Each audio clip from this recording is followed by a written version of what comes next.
그 최근에 난 그 기독교 신문의 칼럼을 제가 읽었는데요. 뭐 딱 그 몇 마디를 들어보면 이게 지금 어떤 내용인지 금방 파악할 수가 있습니다. 그 칼럼이 이렇게 글을 시작했습니다. 만만한 게 기독교다. 대중의 집단 광기와 분노의 배설 창구가 된 듯하다. 그리고 이제 드라마들이 쭉 나오는데요. 목사의 딸이 마약 중독자로 등장하는 더 글로리와 수리남, 지금 우리 학교는, 지옥, 오징어 게임 등 요즘 넷플릭스에 등장하는 자극적인 드라마의 패턴은 과장하면 기성전 기독교이다. 이게 이제 뭘 말하고 싶은지 딱 그 읽으면 금방 이제 저는 파악이 되던데요. 사실 저도 그걸 좀 우려하고 있습니다. 지금 그 최근에 인기를 끈 어떤 드라마에 조연급으로 그 굉장히 중요한 비중 중에 하나인데요. 이 마약 중독자가 나와요. 그런데 뜬금없이 그 마약 중독자를 이제 어떤 그 교회 담임 목사 딸로 설정을 해놓고 계속 이제 예배 드리는 장면과 또 조롱하는 이런 내용들이 교차되다가 제일 제가 마음이 좀 당황스럽고 화가 났던 게 한창 이제 지금 위에서 예배가 드려지고 있습니다. 찬송가 소리가 들리고 막 이러는데 그 담임 목사 딸이 그 교회 지하에서 마약을 하는 거예요. 그래서 굉장히 그 장면들이 제 눈에는 굉장히 저질스러웠습니다. 이런 내용들을 그냥 마약 중독자로 묘사를 해도 전혀 드라마 전개에 지장이 없을 텐데 왜 하필 교회에서 그거를 찍어서 예배 드리는 장면하고 이 담임 목사 딸하고 계속 교차해서 이것들을 드러내고 있는가? 또 그런가 하면은 또 그 실화를 바탕으로 한 영화라고 해서 그것을 강조했던 영화가 있는데요. 근데 다 실화를 바탕으로 했는지 모르겠는데 허구를 하나 집어넣어놨는데 아주 악한 범죄자가 그 지역의 목사로 나와요. 그래서 이제 목사가 탐욕이 돈에 눈이 멀어가지고 마약을 팔고 성도들을 엄청나게 감금하고 노동력을 착취하고 이런 것들이 이제 영화의 묘사가 되는 겁니다. 아니 왜 실화를 바탕으로 했다 그러면서 뜬금없이 거기에 왜 목사를 거기다 왜 집어넣느냐, 이런 것들이 참 저를 이제 참 마음 아프게도 하고 또 화가 나기도 하는데요. 뭐 여러분 아시지만 그 작가들이야 또 감독들이야 가장 중요한 게 시청률 아닙니까? 그러니까 이제 그런 교회를 비하하고 목사 딸을 마약 중독자로 등장시키고 거룩하게 예배드리는 그 시간에 각 교차하면서 그 딸이 막 마약에 취해가지고 너무 막 보기에 마음이 힘드는 장면을 연출하는 이유는 이렇게 연출했을 때 관객들이 이걸 그렇게 나쁘게 생각하지 않을 거라는 생각이 있으니까 그렇게 만드는 거거든요. 이런 것들이 참 이제 목회자인 저로서는 마음을 참 아프게 하는 건데요. 그래서 그 칼럼에서 강조하는 것처럼 요즘은 거의 교회가 그냥 동네 북이 된 것 같아요. 왜 이렇게 됐느냐? 제가 이제 그 칼럼을 읽으면서 요한복음 17장에 나오는 예수님의 기도문이 떠올랐는데요. 쭉 이제 많은 기도를 드리는데 요한복음 17장 14절에서 이런 내용이 나옵니다. 내가 아버지의 말씀을 그들에게 주었사오매 세상이 그들을 미워하였사오니 이는 내가 세상에 속하지 아니함 같이 그들도 세상에 속하지 아니함으로 인함이니이다. 여러분이 요한복음의 그 흐름이 뭘 강조하는지 아시겠죠? 요한복음이 딱 이제 나오자마자 빛 대신 예수 그리스도가 세상에 오세요. 그런데 빛 대신 주님이 세상에 오셨지만 세상은 예수님을 영접하지 않습니다. 왜 영접하지 않느냐? 빛으로 오신 주님이 자꾸 어둠의 세상을 지적하니까요. 어둠의 세상에 대하여 계속 이제 지적하는 그것 때문에 영접을 하지 않는 정도가 아니라 예수님은 배척하고 미워하는 거예요. 그러면서 이제 주님이 제자들에 대하여도 그 이후의 그리스도인들에 대해서도 세상이 너희들을 미워할 것이라고 이렇게 말씀을 하는데요. 제가 오늘 이렇게 막 세상이 교회를 비난하고 막 드라마에서 조롱하고 하는 게 바로 우리가 빛의 역할을 잘했기 때문이다. 제가 이렇게 설교하면요, 저는 양심불량이에요. 오늘 지금 교회가 이렇게 조롱당하고 성도들이 또 목사가 조롱당하는 건 우리가 빛의 역할을 잘해서 어두움이 화가 나서 그런 게 아니고요, 반대입니다. 많은 분들이 이야기하잖아요. 니들은 빛이라 그러면서 우리하고 뭐가 다르냐? 교회가 지금 더 밝으냐? 내가 보니까 교회가 더 어두운 것 같다. 이런 비아냥거리는 일들이 많고요. 그런 인식들이 이제 작가나 감독들로 하여금 교회를 막 마음껏 비웃고 조롱하는 이런 소재로 지금 그 무슨 뭐 유행처럼 그렇게 쓰는 결과를 가져온 거 아닌가. 이게 이제 제가 마음이 아픈 겁니다. 그래서 제가 이런 현실이 참 고민이 되고요. 그럼 이거 어떻게 해야 되느냐? 자, 오늘 예배 끝나면요, 저기다 피켓을 준비했으니까 이걸 들고 우리 이제 방송국을 점령하러 갑시다. 방송국에 가서 이제 이런 거 우리가 용납하지 않겠다고 이제 모두가 이제 막 이제 거기를 점령하면서 데모를 하겠습니다. 제가 이렇게 말씀을 끌고 가면은 어차피 다 알고 계셔가지고 뭐 저렇게 왜 말을 하지? 그건 그 다음을 강조하기 위해서예요. 우리가 그런 세상이 어떻게 하느냐에 대하여 반응하고 거기에 대하여 뭐 물리적으로 그렇게 어떤 압력을 행사하는 게 아니라요, 이걸 잘 분석하는 거예요. 어떻게 하면은 이런 가슴 아픈 일을 우리가 피할 수 있느냐. 그래서 저는 목회자니까 뭐가 잘못됐나, 이렇게 된 원인이 어디에서부터 시작이 됐나, 그런 고민을 참 많이 하게 되는데요. 그렇게 고민하다가 발견한 말씀이 그게 오늘 본문 말씀입니다. 디모데후서 2장 20절 21절을 보십시오. 큰 집에는 금그릇과 은그릇뿐 아니라 나무그릇과 질그릇도 있어 귀하게 쓰는 것도 있고 천하게 쓰는 것도 있나니, 그러므로 누구든지 이런 것에서 자기를 어떻게 하면요, 깨끗하게 하면 귀히 쓰는 그릇이 되어, 그 다음 보십시오, 거룩하고 주인의 쓰심에 합당하며 모든 선한 일에 준비함이 되리라. 지금 여러분 이 말씀에서 강조하고자 하는 포인트는 아시겠죠? 하나님께서 추구하시는 것과 이 세상이 추구하는 게 완전히 다르다는 이야기예요. 이 세상은 큰 거를 추구해요. 성공을 추구해요. 이 세상은 인기를 추구하고 이 세상은 겉으로 보여지는 화려함을 추구하는데, 우리 하나님은 그런 세상이 추구하는 것과는 완전히 다릅니다. 하나님은 크고 작은 것에 관심이 있는 것이 아니라 이게 깨끗한 그릇인가? 이 거룩한가? 이거에 관심을 갖고 있다는 것입니다. 우리 속담에 뭐로 가도 서울만 가면 된다, 이런 속담이 있지 않습니까? 제가 이 사전을 찾아봤습니다. 이게 무슨 뜻으로 주로 강조하는가 보니까요, 이렇게 설명했더라고요. 뭐로 가도 서울만 가면 된다는 이 속담은요, 무슨 수단이나 방법으로라도 목적만 이루면 된다, 이걸 뜻하는 거래요. 또 비슷한 속담으로 꽝 잡는 것이 매다, 이런 속담이 있지 않습니까? 이것도 제가 사전을 찾아보니까요, 두 가지 그 풀이 중에 하나가 이겁니다. 방법이 어떻든 간에 목적을 이루는 것이 가장 중요함을 비유적으로 이루는 말이다. 꽝 잡는 게 매다. 이게 뭐 악한 방법을 쓰든지 뭐 잔인한 방법을 쓰든지 뭐 가리지 않고 꽝을 잡는 게 이게 목적, 이게 잡는 게 중요하다. 이게 뭐 불법으로 가든지 뭐 합법으로 가든지 뭐로 가든 어디로 가든 목적지 서울만 가면 된다. 이 세상의 가치관을 아주 대변하는 대표적인 속담들인데요, 예수 믿는 우리는 지금 이런 가치관을 가르치는 세상의 가치관에 영향을 더 받습니까? 그런 거 중요한 게 아니야. 하나님의 가치관은요, 서울을 못 가더라도, 서울을 못 가는 한이 있더라도, 혹은 꽝을 못 잡는 한이 있더라도 악한 방법, 나쁜 방법으로 하면 안 돼. 이게 깨끗한 그릇이거든요. 자, 그러면 여러분 스스로 한번 양심에 손을 얹고 가슴에 손을 얹고 한번 물어보세요.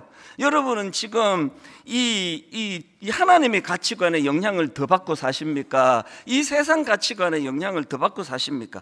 아니 뭐 큰 그릇만 되면 되지, 뭐 이렇게 말이 많아. 가게 내가 돈 벌려고 가게 여는 건데 그 무슨 뭐 양심 따지고 다 따지냐고. 난 돈 버는 게 난 목표야. 불량식품은 어떠냐고. 이게 이제 아주 극단적으로 악하게 나오는 사람들은 이제 막 감옥에 가고 그러지만, 그래도 뭐 내가 교회 다니는데 뭐 감옥 정도로는 안 하지, 적당히 하지, 이렇게 스스로 한번 생각해 보세요. 여러분은 그리스도인으로 하나님의 가치관에 영향을 더 받습니까? 세상의 영향을 더 받습니까? 여러분이 입장 곤란해 하시는 것 같아서요, 저부터 고백할게요. 만약에요, 이런 생각을 해봤습니다. 하나님께서 이제 시계를 이제 22년 전으로 되돌려서 다시 이제 교회를 개척하는 그 지점에 서서 저에게 이렇게 물으세요. 하나님이 이제 가정한 겁니다. 이 목사, 이제 앞으로 네가 개척하는데 둘 중에 하나 택해라. 하나는 꽁 잡는 게 매, 이 가치관을 가지고 막 그냥 사람들 끌어모으는 데다가 온 마음을 다 기울이고, 그래서 막 그냥 막 한 단번에 한 10만 명이 모이는 그런 교회가 되는 길이 하나 있고, 그 다음에는 그저 하나님이 원하시는 깨끗한 그릇을 위해 가지고 그냥 뭐 절대로 이제 다른 일 못하고, 그래서 한 10년이 지났는데 성도가 한 15명 모여서 반지하에서 독립도 안 되고 이런 길이 하나 있다면 너는 어느 길 택할래? 그러면요, 놀라실 거예요. 저는 주저하지 않고 1번을 택합니다. 어떻게 제가 그렇게 긴 세월을 자립도 안 되는 15명 지하에서 곰팡이 냄새 맡아가면서 그렇게 하느니, 뭐 악하고 악한 일은 하지 않잖아요. 적당히 타협하고 적당히 뭐 구슬러 가지고 10만 명 모이는 길을, 저는 내 본능은 반드시 그걸 택할 거예요. 놀라신 거예요? 그 다음이 중요해요. 그 본능이 제 안에 꿈틀거려요. 지금도 막을 수가 없습니다. 그래서 싸우는 거예요. 목회가 뭐 신방 많이 가가지고 뭐 허리 아픈 게 그게 뭐가 힘듭니까? 막 일 많이 해가지고 뭐 지치는 게 뭐가 필요합니까? 월요일 날 하루 종일 자면 돼요. 목회해보니까 그게 힘든 게 아니고요, 이 본능과의 싸우는 게 힘든 거예요.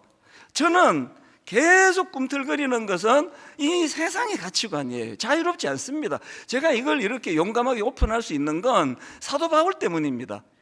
그 대사도 바울도 뭐라고 고백합니까? 로마서 7장에서 오호라 나는 곤고한 사람이로다, 이 사망의 몸에서 누가 나를 건져내랴. 이게 다른 말로 하면 무슨 뜻입니까? 이거 아닙니까? 난 구제불능이야. 나는 아무리 노력해도 안 돼. 이 바울이 이렇게 고백한 거거든요. 그 저와 여러분이 이런 걸 적당히 그냥 얼버무리고 적당히 모른 척하고 적당히 이렇게 해갖고는요, 오늘 이 말씀을 뭐 안 들은 거나 똑같아요. 그래서 정확하게 자기를 직시해야 돼요. 저부터가 지금 저를 다 지금 이제 다 고발하고 까발키는 걸로 지금 말씀을 시작하는 거 아닙니까? 오늘 우리가요, 이 하나님의 가치관과 세상의 가치관 중에서 너무나도 많은 그리스도인들이 세상의 가치관에 젖어 살기 때문에 오늘 교회가 맨날 이런 악인의 어떤 상징으로, 뭐 영화 보면 악한 사람 거의 다 위선자 드러내면은 거의 가정예배 드리는 거 나와요. 예배 드리고 그리고 지 하고 싶은 악한 일 하고, 이런 묘사가 나오는 건 우연이 아니라는 그 이야기입니다. 미가서 6장 6절과 7절도 보십시오. 지금 그 하나님의 백성이라는 사람들의 가치관을 한번 보십시오. 내가 무엇을 가지고 여호와 앞에 나아가며 높으신 하나님께 경배할까? 내가 번제물로 1년 된 송아지를 가지고 그 앞에 나아갈까? 여호와께서 천천의 수량이나 만만의 강물 같은 기름을 기뻐하실까? 물량 공세예요. 하나님께 막 어마어마하게 드리면 뭐 하나님도 이거 보고 뭐 봐주지 않으시겠어? 이런 태도예요. 천천의 수량이나 만만의 강물 같은 기름을 기뻐하실까? 심지어는 내 허물을 위하여 내 맏아들을, 내 영혼의 죄로 말미암아 내 몸의 열매를 드릴까? 막 스케일이 막 어마어마해요. 큰 그릇이에요. 이런 사람을 보고서 하나님이 뭐라고 교정해 주시느냐? 바로 그 다음 8절입니다. 사람아, 저는 종종 이렇게 바꾸어 읽기를 원해요. 찬수야, 주께서 선한 것이 무엇임을 내게 보이셨나니. 근데 다 보여줬잖아 니한테. 그러면 안 된다고. 그게 옳은 생각이 아니라고 그 얘기거든요.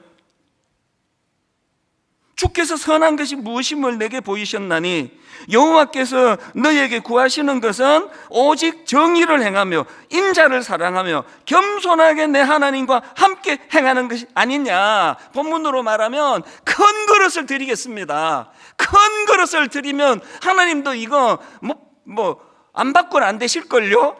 이런 가치관, 세상의 가치관으로 신앙생활을 하는 그에게 하나님은 나는 네가 그런 걸로서 자꾸 혼란을 겪기보다는 난 네가 깨끗한 그릇이면 좋겠다. 좀 안 받치면 어떠니? 네 중심이 있는데.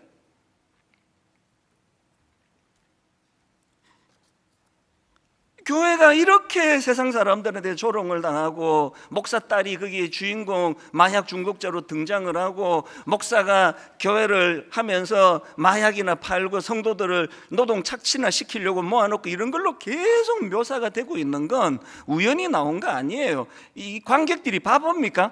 이런 영화 보고 나면 그 영화는 하나도 그게 현실성이 없어. 재미 하나도 없더라. 크리스찬들이 목사님들이 어떻게 마약을 파느냐고. 그러면 그다음부터는 이런 내용이 안 나올 텐데 계속 이런 소재가 나오는 게 공감을 하고 있는 사람이 많다는 거 아닙니까? 제가 보기에는 다 과장이죠. 어느 목사들이 그렇게 악한 목사가 이렇게 많지 않은데도 불구하고 이게 자꾸 이미지화가 되는 게 뭘 의미하느냐고요. 그래서 우리가 자꾸 큰 교회가 성공한 교회고 큰 교회 목사가 대단하고 이런 이미지를 자꾸 만들어가는 이게, 그래서 여러분 저는 특별한 경우가 아니고 언론에 인터뷰 안 하는 건 여러분 다 아실 거예요. 이번에 제가 자청에서 전화해갖고 인터뷰 좀 해달라고 한 건 2주 전에 있었습니다. 우리가 지금 꿈 넘어 꿈 추구하는 5 교회를 좀이라도 더 알리고 싶어서, 그래서 담당하시는 분이 그러더라고요. 목사님이 전화를 더 주시네요. 그래서 이 5 교회가 전 알려지기를 원해서 그렇다고. 그런 일 아니고는 언론 인터뷰 거의 하지 않아요. 자꾸 큰 교회 목사가 자꾸 그렇게 자꾸 나오고 하는 이게 자꾸 큰 그릇이 좋은 것처럼 비치지게 만들 위험이 있기 때문에 그렇습니다. 저는요, 헌금 많이 하는 성도가 VIP 대접을 받고 그분이 교회를 떠나게 될까봐 노심초사하고 제가 그렇게 저질이 될까봐 제가 두려워요. 그래서 저는요 22년 목회하면서 성도님들 헌금을 한 번도 뒤져보지 않았습니다. 저는 우리 장로님들이 헌금 생활을 어떻게 하는지 저도 궁금해요. 한번 볼까 하다가도 안 받습니다. 한 번도. 왜 안 받는지 아십니까? 이거 자꾸 보다가는 이제 그 다음 장로님 뽑을 때 헌금 많이 한 순서대로 명단 갖고 이것 갖고 제가 흔들릴까봐 그런 거거든요. 교회가 그런 걸로 자꾸 사람을 판단하기 시작하고, 이 교회가 바깥에 세상에서 얼마나 높은 자리에 있고 이런 걸로 자꾸 기웃거리기 시작하면 그게 이제 세상의 가치관으로 흐를 수 있는 거예요. 교회가 무슨 기준을 정하면, 그래서 또 한 번 또 엄청 시끄러웠잖아요. 어떤 다른 뜻 없습니다. 룰을 공평하게 잡으면 그게 모든 사람에게 다 똑같이 적용이 되도록 적어도 애는 써야 될 거 아닙니까? 천사처럼은 못한다 할지라도 적어도 애는 써야 될 거 아닙니까? 이게 깨끗한 그릇을 추구하시는 하나님의 기준이에요. 그래서 오늘 여러분들이요, 진짜 자기를 한번 돌아보자고. 저부터가 지금 저를 다 지금 까발키고 있는데요. 하나님 제일 싫어하는 게 바리새인들 아닙니까? 속은 그냥 세상 가치관으로 꽉 차 있으면서 성전 사람들 많이 다니는데 들어앉아가지고 홀리 보이스라 그러잖아요. 거룩한 목소리. 저도 다 할 수 있습니다. 사랑하는 주님. 이게 좀 아닌데, 이게 더 홀리해야 되는데. 주여. 좀 더 닮아갑니까? 그런 어떤 가시적으로 보여지는 어떤 정형화된 목소리, 또 이런 거 이렇게 하고 다니는, 이 성경을 이렇게 하고 다니는 게 좋은 일이에요. 이거 이렇게 다니는 게 좋은 일인데 왜 문제가 됩니까? 보이기 위해서 하니까요. 오늘 예배 드리시는 여러분, 여러분의 삶을, 저의 삶을 한번 돌아보자고요. 세상 사람들에게 오해를 받을 수 있는 빌미를 누가 제공하고 있는지.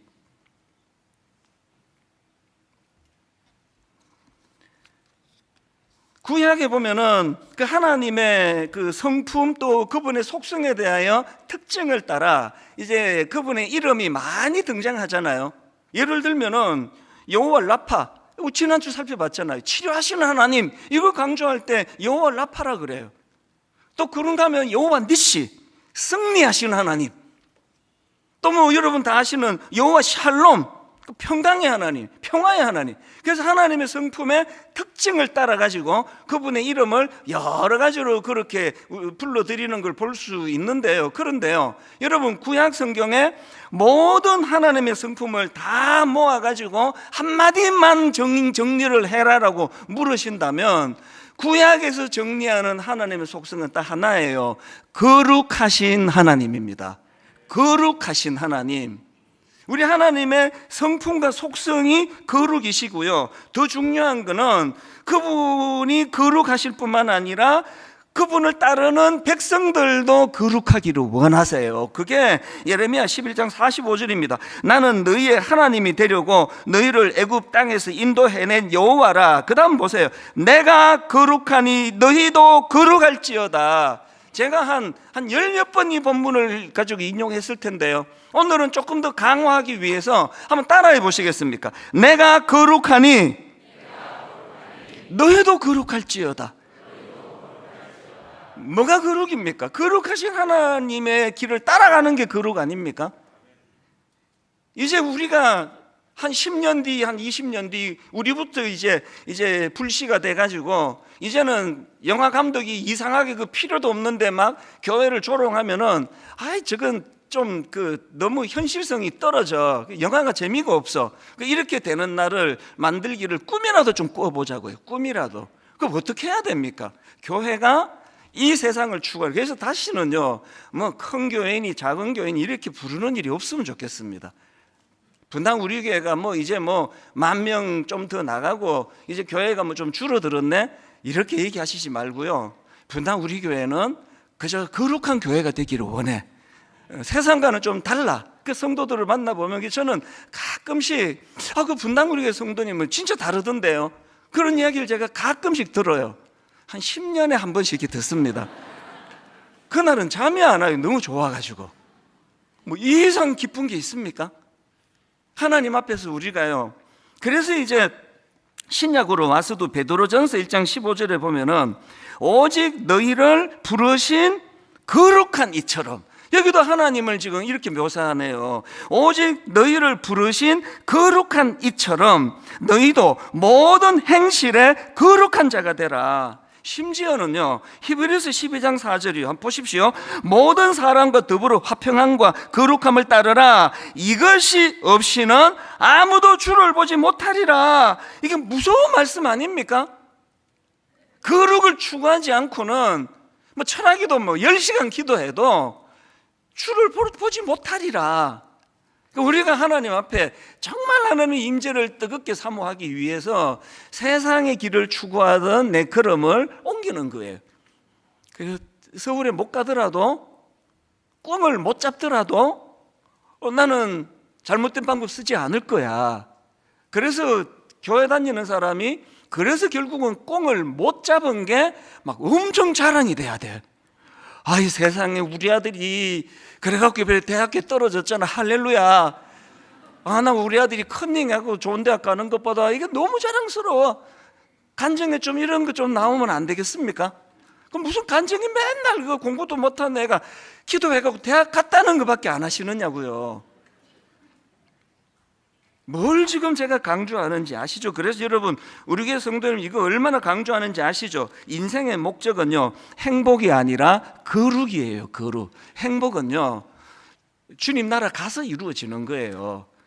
그 지금 뭐 서울 사는 사람이 부산에 한 3일 출장 갔는데 그 왜 꼭 행복해야 됩니까? 일하러 갔는데. 여기 지금 출장 온 거예요. 일하러 왔단 말이에요. 왜 이렇게 꼭 행복해야 되겠습니까? 하나님 앞에서 우리가 지금 뭘 추구하느냐? 행복은 하나님 나라에서 이루어지는 거고요, 이 땅은 거룩을 추구하는 거예요.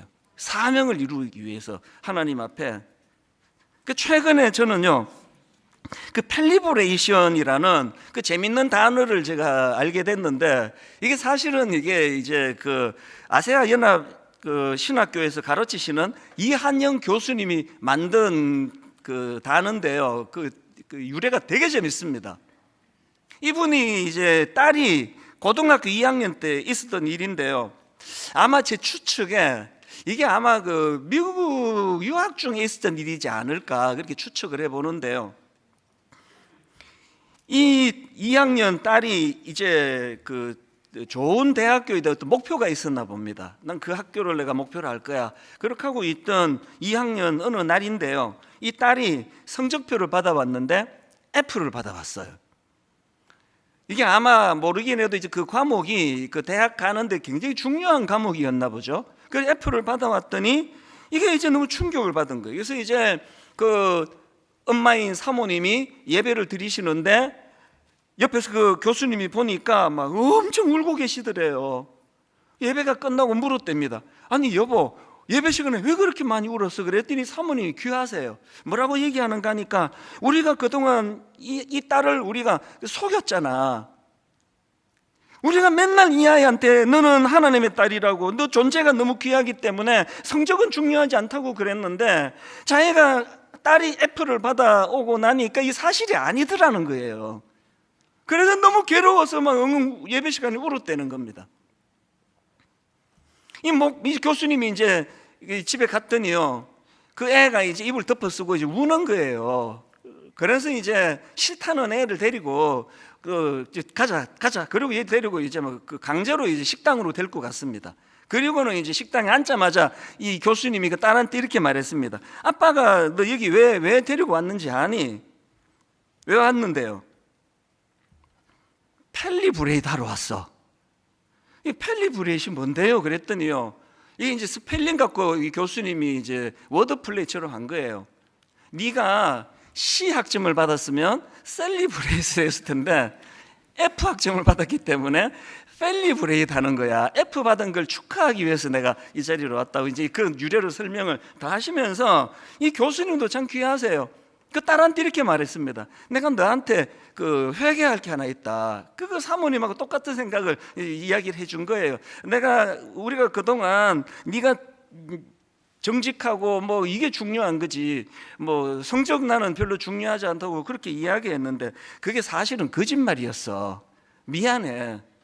내 사과할게. 그런데 지금의 아빠는 이게 진짜 이게 정직한 마음이라고 그렇게 이제 고백을 하면서 네가 F를 받아왔어도 나는 너를 축복할 수 있다고. 그래서 내가 펠리브레이트 하러 왔어. 그러니까 이제 너 성적에 대해서 관심을 안 쓰기로 해서. 그러고는 약간 모순이에요. 바로 근데 어떻게 하다 F를 받았니? 이게 참 부모의 한계예요. 관심 없다고 하는데 또 관심이 가요. 어떻게 하다가 F를 받았니? 그랬더니 그 딸이 참 아름다운 말을 했습니다. 이게 워낙 중요한 과목이라서 그랬는지 모르겠습니다. 이게 이제 이게 또 제가 보기에는 뭐 절대 평가하지 않았을까 싶은데요, 커닝 페이퍼가 돌았대요. 그래서 이제 꽤 많은 애들이 그거 보고 다 베끼고 뭐 무시하면 어쩐지는 모르겠습니다. 그게 자기한테도 왔대, 이 딸한테도. 그 이 딸이 하는 말이 나는 커닝 안 한다고, 자기는. 그래서 그거를 던지고는 그걸 안 보고 그리고 F를 받았다는 거예요. 이런 일이 있고 1년이 지났습니다. 이제 입시생이 됐는데요. 이제 또 뭐 거기도 이제 학교 얘기를 안 하지만 좀 이제 명문인 것 같아요. 그 학교에 가기에 이제 얘가 성적이 이제 뭐 좀 이제 간당간당했나 보죠. 거기에 이제 지원을 한 겁니다. 이제 미국에서는 이제 그 대학 입시에서 에세이를 쓰는 게 중요하잖아요. 자기를 표현하는 게 중요한데 이 얘가요, 그 명문대학교 같은데, 내 추측의 명문대학 같은데 그 에세이를 썼는데 제목이 펠리브레이시예요. 미국은 이제 이 창의적인 게 되게 중요하게 보잖아요. 이 교수님이 보니까 이게 뭐지? 이게 펠리브레이시 뭐야? 그러고 읽었겠죠. 이 학생이요, 1년 전에 있었던 이야기를 다 쓴 거예요. 쭉 쓰고 자기가 커닝을 안 하고 정직하기 위해서 그래서 F를 받았는데 아빠가 F 받아왔다고 셀리브레이시 아니라 펠리브레이트 해줬다고. 그러면서 마무리 부분에 이런 글을 썼습니다. 이 세상을 정직하게 살 때 실패할 수도 있습니다. 저는 수학을 못하지만 저를 뽑아주신다면 열심히 공부해서 그런 사람들을 셀리브레이트 해주는 그런 사람이 되겠습니다. 그 교수님 표현이요, 그 딸아이 점수가 좀 미달이었는데 합격이 됐대요. 셀리브레이트라는 단어 자체가 되게 창의적이고 굉장히 정직을 자기가 거기다 강조하고 정직해서 F를 받았고, 그걸 또 부모님이 축하해주는 이런 것들을 이제 인정을 받았겠죠. 저는요, 분당 우리 교회 성도님들 가정에 이런 일이 좀 많이 일어났으면 좋겠습니다. 우리 그래도 예수 믿잖아요. 예수 믿는 아버지 어머니 아닙니까? 그 셀리브레이션 C 받을 때 한다, 이제 워드 플레이지만 A 받고 B 받으면 그렇게 하시고요, F를 받아와도 여전히 소중하고 여전히 사랑스럽고, 게다가 컨닝하지 않고 네가 이런 불이익을 당한 딸이 아빠는 너무 자랑스러워. 이게 하나님의 가치관을 따르는 거 아니겠습니까? 지금 분당 우리 교회가 이제 박물관 교회가 되는 걸 막아야 된다. 현상 유지적인 교회가 되는 걸 막아야 된다. 그래서 지금 오늘 이 본문을 가지고 제가 이게 지금 대안 7번째예요. 이제 다 한번 총 정리해 드릴 시간이 또 있을 텐데요. 오늘 7번째, 분당 우리 교회가 박물관 교회로 전락하는 것을 막기 위한 거, 거룩의 회복이에요. 거룩의 회복. 이걸 저는 세상과의 차별하라고 그렇게 여기다가 제가 원고에다 써붙여 놨습니다. 왜? 거룩이라는 단어는 히브리어로 카도시인데요, 이 단어는 어원적으로 그 의미가 구별된 거예요. 구별된 것. 그리고 여러분 아시잖아요, 성도, 이 거룩한 무리, 성도도요, 이 구별되는 거예요. 구별되는 거. 세상과 구별되는 겁니다. 그래서 제가 오늘 설교 제목을 행복을 위한 거룩한 선긋기예요.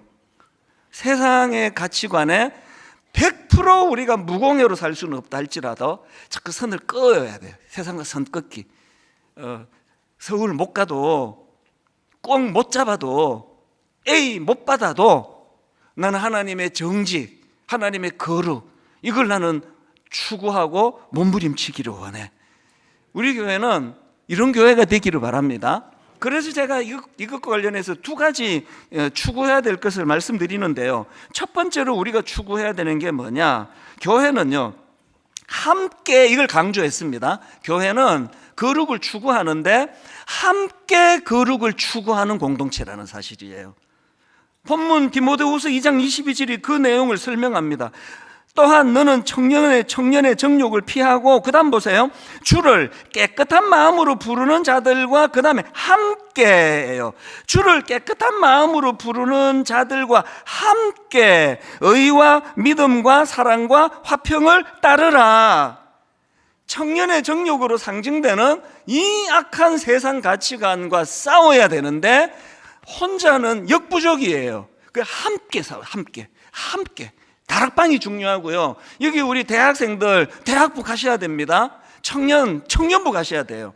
함께 싸우지 않고는 청년의 정욕을 이길 수 없습니다. 바로 어젠데요, 이 설교를 제가 정리하고 있는데 교구 목사님에게 메일이 왔습니다. 지금 1만 성도 파송 운동 이후로 이 초신자들이 우리 되게 많은데요, 얼마 전에 어떤 순장님 만났더니 그 자기 다락방에 초신자가 5명이나 된대요. 이게 진도 나가기 어려운 거예요. 그런데 원래 들어와가지고 정말 이 초신자들이 귀하시다고 어떻게 해서든 박물관 교회가 되는 걸 막기 위해서 이제 애를 쓰고 계시다, 신앙이 성장하고 계시다, 그 얘기를 얼마 전에 들었는데요. 이 다락방도 그런가 봐요. 여기에요, 이제 처음 예수 믿는, 우리 교회에서 처음 예수 믿는 초신자분이 계시는데 이분이 아직 하나님이 안 믿으신대요. 근데 원래 들어와가지고 내가 다락방에 나가야 되겠다, 그 믿음을 이제 좀 애쓰시는 거 아닙니까? 그 다락방이 대단해요. 이 대표기들이 돌아가면서 하는 것 같아요. 이 완전 초신자에게 기도를 시켰나 봐요. 그 다락방에서 이 초신자는 기도를 한번 들어보십시오. 이렇게 기도하셨대요. 하나님, 저는 하나님이 아직도 잘 안 믿어집니다. 이렇게 기도하는 교회는 우리 교회밖에 없을 거예요. 하나님, 저는 하나님이 아직은 잘 안 믿어집니다. 하지만 전 이곳이 참 좋습니다. 여기서 하나님 말씀을 배우며 마음을 서로 열고 위로하고 공감받는 이곳이 정말 좋습니다. 그리고요, 그 다음 기도가 눈물이 날 지경이에요. 이제 그날 우리 다락방의 특징은 나눔이잖아요. 이제 자기를 오픈하고 대화를 하다가 그날 유난히 힘든 그 성도들이 많았나 봐요. 이 초신자가 이렇게 기도하셨대요. 여기 있는 다른 분들은 하나님을 의지하고 믿고 계시니까 이분들 하나님이 좀 잘 지켜주세요. 그러면서 기도하는데 이 초신자가 울면서 울면서. 그래서 그날 다 울었대요. 이게 다락방이에요. 그래서 참 함께 울고 함께 웃고 격려받고 용기를 얻고 힘을 얻고 처음 나온 초신자의 기도를 통해서도 그렇게 위로해 주고 이런 일이 일어나는데요, 저는 다락방 안에서 이 모든 일이 일어나기 위하여 저는 다락방 공동체가 거룩한 공동체가 되기를 원합니다. 거룩을 추구하는 공동체, 거짓말하지 않으려고 몸부림을 치는 사람이 모인 곳. 그래서 이 초신자가 와보니까 기가 막혀요. 참 잘 논다. 이게 뭐 그냥 이게 뭐 거짓말 입에 달고 살구만. 이렇게 했으면 이분이 울면서 그분을 축복하며 기도했겠냐고요. 다락방은요, 교회는요, 부자들이 모인 거, 부자와 가난한 걸로 구분하는 데가 아니고요, 권력을 가진 자와 그렇지 않은 자를 구분하는 데가 아니고요, 교회는요, 거룩을 추구하는 데예요. 초신자라도 하나님이 아직 잘 안 믿어져도 거룩은 추구할 수 있습니다. 이거 아십니까? 여러분이 하나님의 성품인 거룩을 추구하면 하나님이 보일 거예요. 아마 거룩을 추구해 보세요. 두 번째로 우리가 기억해야 될 게 하나 더 있는데요, 교회는요, 이 거룩의 출처가 하나님이신 것을 아는 공동체예요. 요즘은 이 출처가 중요하잖아요. 제가 뭐 설교하면서 무슨 책 보고 제가 베껴놓고는 내가 이거를 연구하는데 막 되게 고생했다고 내가 했다는 식으로 해버리면요, 이거는 설교도 아니에요. 그래서 출처를 밝히잖아요. 이건 내가 어느 책에서 내가 읽었다, 이거 어느 교수님이 하신 말이다, 이거 다 밝히거든요. 거룩도 마찬가지예요. 거룩은요, 출처가 우리가 아니라 하나님이세요. 자, 21절에 그 내용이 나옵니다.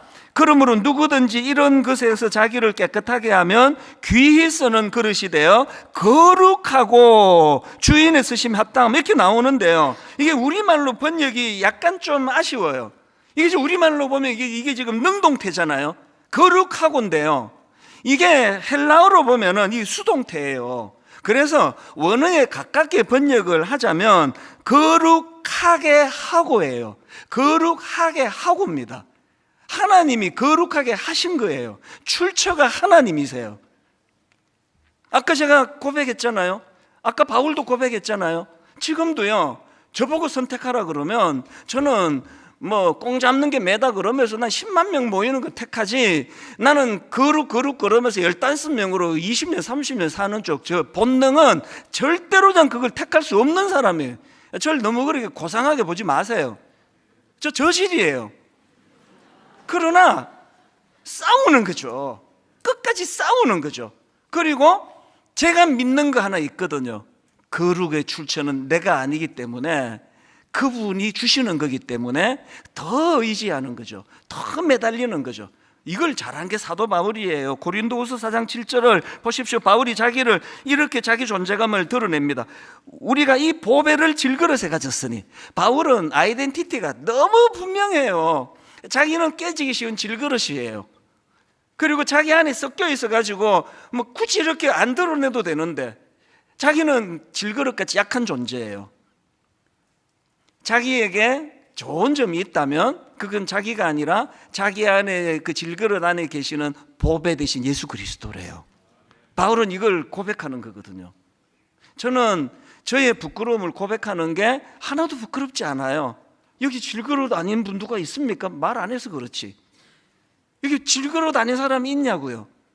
내가 질그릇임을 인정할 때 보배 대신 그분을 의지하게 되거든. 그래서 여러분 액센트를 바꾸어가지고 이 고린도후서 4장 7절을 다시 한번 보십시오. 우리가 이 보배를 질그릇에 가졌으니, 그 다음 보세요. 이는 심히 큰 능력은 누구에게 있습니까? 하나님께 있고 우리에게 있지 아니함을 알게 하려 함이라. 기독교는요, 거룩의 출처를 정확하게 인정하는 정직한 사람이 하나님을 만날 수 있다는 걸 가르치는 신앙 공동체입니다. 여러분, 질그릇인 거 부끄러워하지 마십시오. 저부터 드러내잖아요. 여러분 안에 혹시나 여러분이 저를 보고 그래도 이 목사 뭐 좋은 점이 있네 그러고 뭐 몇 가지를 드러내면 그건 제가 아니라 제 안에 계시는 보배예요. 그건 제가 아니에요. 제 안에 계시는 보배. 결론을 이 찬양으로 저는 맺기 원하는데요, 요즘에 흥얼흥얼 그려지는 찬양이에요. 이 세상을 살아가는 동안에 나의 힘을 의지할 수 없으니. 왜 의지할 수 없습니까? 출처가 저에게 있는 게 아니기 때문이에요. 이 세상을 살아가는 동안에 나의 힘을 의지할 수 없으니, 그래서 하는 게 뭐냐? 기도하고 낙심하지 말 것은 거룩의 출처 대신, 거룩의 능력의 출처 되신 주님, 주께서 참 소망이 되심이라. 우리 가사를 기억하시면서 오늘 설교를 정리하시면서 한번 내가 거룩을 쟁취하려고 한번 내가 정말 내 싸워야 되겠다, 내 본능과, 이런 마음의 각오를 가지고 우리 한번 이 찬양 같이 불러보기 원합니다. 제가 요즘 간혹 그 인터넷으로 TV 동물농장을 이제 가끔씩 보고는 하는데요, 그 TV 동물농장이라는 프로를 보다가 제가 발견한 게 하나 있는데, 이 개들도 사람하고 똑같이 상처를 받는다는 겁니다. 최근에도 이제 오래전에 방영된 걸 이제 인터넷으로 제가 본 적이 있습니다. 거기 보니까 어느 시골 골목길에 막 온몸에 그 상처를 입고 그렇게 길거리에 버려져 죽어가는 개가 한 마리 있었습니다. 그 개를 이제 그 시골에 사시는 어떤 노부부께서 이제 그것을 발견하고는 지극정성으로 그 개를 잘 거두어 살리고는, 안 그래도 외롭던 차에 그 자식처럼 정말 그 개를 정성껏 이제 키우는 그런 모습이었습니다. 그렇게 이제 개를 살려서 키운 게 한 2년쯤 되니까 뭐 그 노부부 입장에서도 자식 같고요, 개도 그 새 주인을 잘 따르고 정성으로 자기를 돌봐주니까 너무너무 친숙한 관계가 됐는데, 문제가 뭐냐 하면은 이 개가 모든 점에서 주인을 다 따르고 그렇게 좋아하는데 여전히 2년이 지난 지금까지 몸에 손도 못 대게 하는 거예요. 그래서 이제 주인이 이렇게 만지려고 하면 막 깜짝 놀라서 도망을 가버리고, 그 만질 뭐 시도만 해도 그냥 도망가 버린다는 거예요. 이게 주인 입장에서 얼마나 섭섭합니까? 내 2년이나 키워졌는데 몸에 손도 못 대게 하니까. 그래서 이제 전문가가 와가지고 그 상황을 다 관찰하더니 뭐라고 분석하는가 하니까 이 개가 깊은 상처를 받았다는 거예요. 아마 그 길거리에 버려졌던 그때를 두고 말하는 것 같은데요, 그 개가 죽기 직전까지 가도록 학대를 당하고 버림받았던 그 상처에 대한 기억, 이 트라우마 때문에 이제 몸에 손만 대면은 그 공포심이 떠올라서 그렇게 된다는 겁니다. 그러면서 이제 그 개를 이제 치유해주는 그 내용을 쭉 같이 살펴봤는데요, 야, 이 개도 사람하고 똑같이 상처를 받는구나, 그게 참 공통점인 걸 제가 알게 됐는데, 근데 차이가 뭐냐 하면은요, 사람은 한번 상처를 받으면 치유되는 게 참 어렵습니다. 그런데 개는 금방금방 치유가 돼요. 그날도 전문가가 와가지고는 이렇게 한번 해봐라, 저렇게 한번 해봐라, 그렇게 몇 가지만 짚어줬더니 바로 그날로 이제 2년 동안 몸에 손을 못 대게 할 만큼 깊었던 상처가 치유가 되고, 주인이 만져도 이제 그 놀라지 않는 금방 변화가 일어나는 거예요. 이게 참 부러운 거 아닙니까? 우리 인간은 상처도 잘 받지만 한번 상처를 받으면 치유가 잘 안 돼요. 제가 오늘 이 본문 말씀을 묵상하다가 불쑥 그 TV 동물농장에 나오던 그 개가 떠올랐던 건 뭐냐 하니까요, 이처럼 인간은 상처도 잘 받지만 받은 상처가 치유가 잘 안 되는 아픔이 있는데, 거기다가 또 인간이 이렇게 약해서 그런지는 몰라도요, 누가 자기 잘못을 지적하면은 그걸 잘 수용하지 않습니다. 그 개를 이제 치료하는 과정에서 전문가가 이제 또 다른 비슷한 개를 한 마리 데리고 와가지고 이제 그 개가 지켜보는 과정에서 자기 주인하고 개하고 같이 스킨십을 하면서 어루만져 주면서 그거를 이렇게 보여주더라고요. 그걸 지켜보고 하더니 금방 자기가 이제 잘못을 깨닫고 이제 상처가 치유되고 주인에게 몸을 맡기게 된 거 아닙니까? 인간은 이런 일이 절대 일어나지 않습니다. 인간은요, 너 그러면 안 된다. 네가 주인이 그 니를 이렇게 살려줬는데 그 손도 못 대게 도망가면 되는 네가 한만 개지만 그 너무한 거 아니냐, 이렇게 훈계하면은요, 그리고 또 다른 개 보여주듯이 인간들에게 그렇게 하면 더 큰 상처를 받습니다.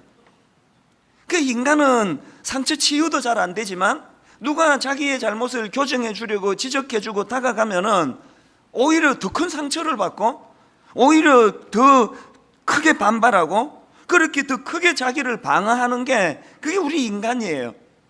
그러니까 치유받는 게 참 어려운 거 아닙니까? 지난주 말씀드렸지만 하나님께서 로마서 2장을 통하여 유대인들의 잘못을 지적하는 것은 이제 그 일을 통해서 회개하고 되돌아와 치유받기를 원하시는 건데, 오늘 3장 1절부터 8절에서 바울이 가상 질문, 예측이 되는 이 반발성 가상 질문 세 가지를 가지고 바울이 지금 드러내고 있는 유대인들의 모습은 어떤 모습입니까? 회개하고 돌이키기는커녕 자기 변명에 급급하고 책임 전가에 급급하는 이런 태도를 보이면서 하나도 변화가 일어나지 않는 거예요. 여러분, 지난주 말씀드렸던 그 지식의 저주라는 이 용어 기억하십니까? 우리 인간은 우리 스스로가 우리 그런 존재라고. 그러면 내 머릿속에 있는 메시아는 안 바뀌어. 내 머릿속에 있는 하나님 이미지는 변하질 않아. 그래서 제가 이 본문 말씀을 가지고 이제 곰곰이 묵상을 하면서 어떻게 하면은 이렇게 회개를 촉구하시는 하나님 말씀을 거부하고 회개하기는커녕 자기 변명에 급급하고 그냥 책임 전가에 급급한 이런 모습을 좀 탈피할 수 있을까? 그래서 저는 이번 주와 다음 주에 걸쳐서 이제 이 질문에 대한 대안 두 가지를 나누어 보려고 합니다. 원래는 이 둘을 오늘 한꺼번에 하려고 했는데 분량이 도저히 한 주에 다루기가 어려워서 이제 두 주에 걸쳐서 다룰 생각을 하는데요, 이제 오늘 제가 여러분에게 던지고 싶은 대안은 오늘 본문 4절에 나오는 말씀입니다. 우선 3절을 한번 보시겠습니까? 이제 이런 가상 질문이 나옵니다. 어떤 자들이 믿지 아니하였으면 어찌하리요? 그 믿지 아니함이 하나님의 미쁘심을 패하겠느냐? 그랬더니 바울이 4절에서 이렇게 대답합니다. 그럴 수 없느니라. 사람은 다 거짓되되 오직 하나님은 참되시다 할지어다. 지난주 말씀의 의미를 설명해 드리지 않았습니까? 무슨 질문입니까? 하나님이 아무리 그렇게 그 유대인들에게 정성을 가지고 미쁘심을 가지고 사랑을 가지고 다가간들, 그들이 그 말씀을 거절하고 거부하고 불신앙으로 그렇게 치부해 버리면 하나님의 열심은, 하나님의 그 미쁘심은 그 소용이 없는 거 아니냐, 그런 질문을 던지니까 바울이 그 질문에 대하여 단호하게 그럴 수 없다라고 이야기하면서 4절에서 구약의 한 구절을 인용을 합니다. 4절을 다시 한번 보시겠습니까? 그럴 수 없느니라. 사람은 다 거짓되되 오직 하나님은 참되시다 할지어다. 기록된 바 주께서 주의 말씀에 의롭다함을 얻으시고 판단받으실 때에 이기려 하심이라 한과 같으니라. 여기 나오는 기록된 바 이렇게 시작되는 그 이후의 말씀들이 이제 구약의 성경을 인용하는 그 내용인데요, 바울이 여기서 지금 구약의 시편 51편 4절 말씀을 인용하고 있는 겁니다. 자, 시편 51편 4절을 보시겠습니까? 내가 주께만 범죄하여 주의 목전에 악을 행하였사오니 주께서 말씀하실 때에 의로우시다 하고 주께서 심판하실 때에 순전하시다 하리이다. 이 시편 51편이 언제 쓰여졌는가 하면은 저자가 다윗인데요. 다윗이 그 결혼한 여자인 걸 뻔히 알면서도 그 유부녀 바세바를 성적으로 죄를 범하고 그리고 임신을 시키고 그것을 은폐하느라고 그 충성스러운 자기 신하 또 그 여자의 남편인 우리아를 음모를 꾸며서 죽여버리지 않습니까? 그러고도 가책을 느끼지 못하고 있었는데 하나님께서는 그 선지자 나단을 보내가지고 준엄하게 꾸짖으세요. 그 말씀 앞에 다윗이 무너져 내리면서 회개가 터져 나오면서 쓴 시가 시편 51편이에요. 여러분, 지금 바울이 4절에서 왜 이 시편 51편에 다윗을 거론을 할까요? 뭘 말하고 싶은 겁니까? 인간의 불성실이, 인간의 변질이, 인간의 불순종이 그 하나님의 놀라운 역사를 방해할 수 없다. 그러면서 다윗을 봐라. 너희들이 그렇게 존경하는 그 다윗이 완벽해서 훌륭한 인물이 아니고 이처럼 부도덕한 짓을 저질렀지만 다윗은 그런 부도덕한 죄악을 저지를 때에 여전히 자기를 사랑하시는 신실하신 하나님을 의지해서 회개의 자리로 나가지 않았느냐. 그가 그렇게 회개의 자리로 나아가니까 신실하신 하나님은 다윗을 용서해 주시고 그 놀라운 하나님의 역사에 쓰임받는 일꾼으로 종으로 다윗을 쓰지 않았느냐. 여러분, 이 말씀 속에서 다윗이 지금 뭘 촉구하는 겁니까? 고집 부리지 말고 자기 변명에 급급하지 말고 다윗처럼 회개하고 하나님 앞으로 나아가면 이 하나님의 신실하심을 너희들도 맛보게 될 것이다.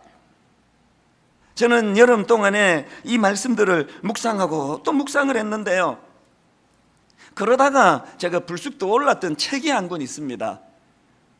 제가 옛날에 그 이민생활 하면서 마음고생을 많이 할 때 그 박영선 목사님이 쓰신 하나님의 열심이라는 제목의 책이 떠올라졌는데요, 그 책에서 저자가 강조하는 게 뭐냐 하면은 이 성경에 나오는 아브라함이나 모세나 다윗 이런 인물들이 위대한 게 아니라는 거예요. 아브라함이 위대한 게 아니고 또 모세가 위대한 게 아니고 다윗이 위대한 게 아니고 성경에 묘사되는 그런 인물들은 아주 결함이 많고 또 연약하기 짝이 없는 그런 약한 존재들이었다는 거예요.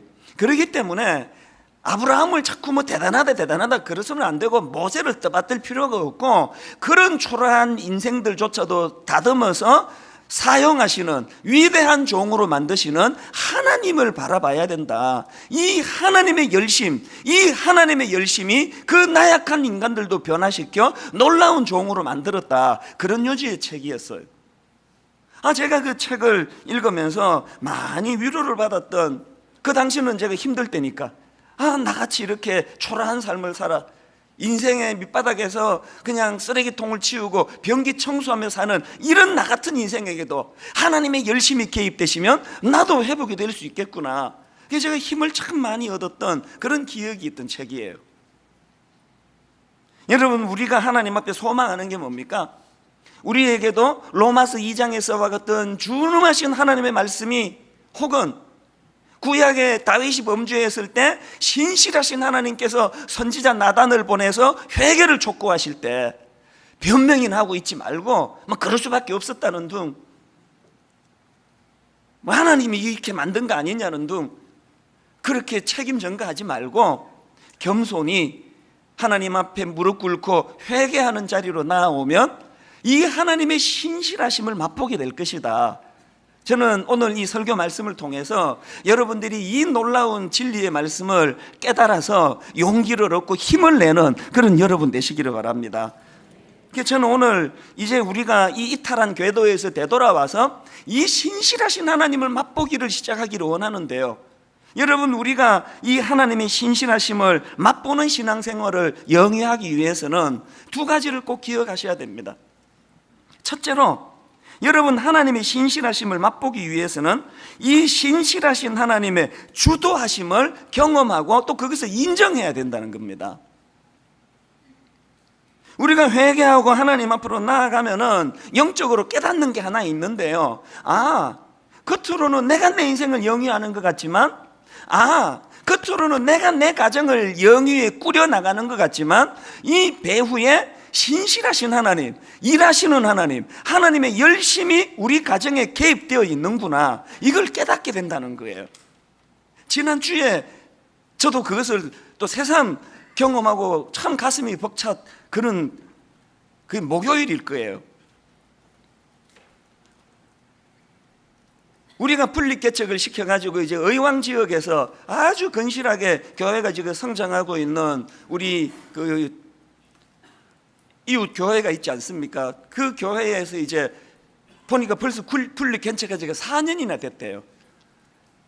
그 후배 목사님이 모처럼 이제 놀러를 왔어요.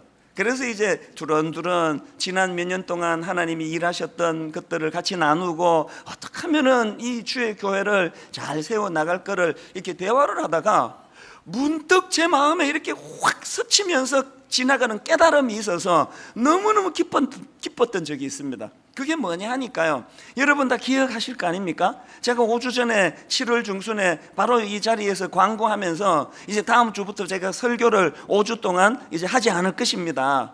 매 여름마다 설교를 제가 내려놓는 거는 휴가를 즐기기 위해서가 아니고 이제 이 기간 동안 저를 돌아보고 또 점검하고 이런 시간으로 제가 보내려고 합니다. 그렇게 광고를 하고 5주간 설교를 이제 쉬었는데요, 그 광고를 드리고 바로 이틀이 지난 그 화요일 날이에요. 전체 교역자들을 모아놓고 제가 무슨 이야기를 했냐 하면은, 여러분들 프로야구 좋아하십니까? 이 야구를 보면은요, 이제 이게 공 잘 던지던 에이스 투수가 갑자기 이렇게 난조를 보여가지고 흔들릴 때가 있습니다. 그렇게 공을 잘 던지던 투수가 막 갑자기 두들겨 맞아가지고 막 8점, 9점씩 내줘가지고 그렇게 그 혼미해지면은요, 이런 일이 이제 몇 차례 계속 반복이 되면 감독은 그 투수를 2군으로 내려보냅니다. 이 후보들이 모여있는 2군으로 내려나 보내가지고요, 아주 기초부터 다 점검을 하게 합니다. 투구 폼부터 시작해가지고 왜 이런 지금 이 슬럼프가 있게 됐는지를 잘 점검해서 한 열흘 정도 그렇게 처음부터 기초부터 다져가지고 그렇게 해서 다시 이제 올려보내면은 언제 그랬냐는 듯이 예전의 기량이 돌아오는 이런 경우가 종종 있는 게 프로야구예요. 제가 우리 교역자들에게 그 야구 이야기를 해줬습니다.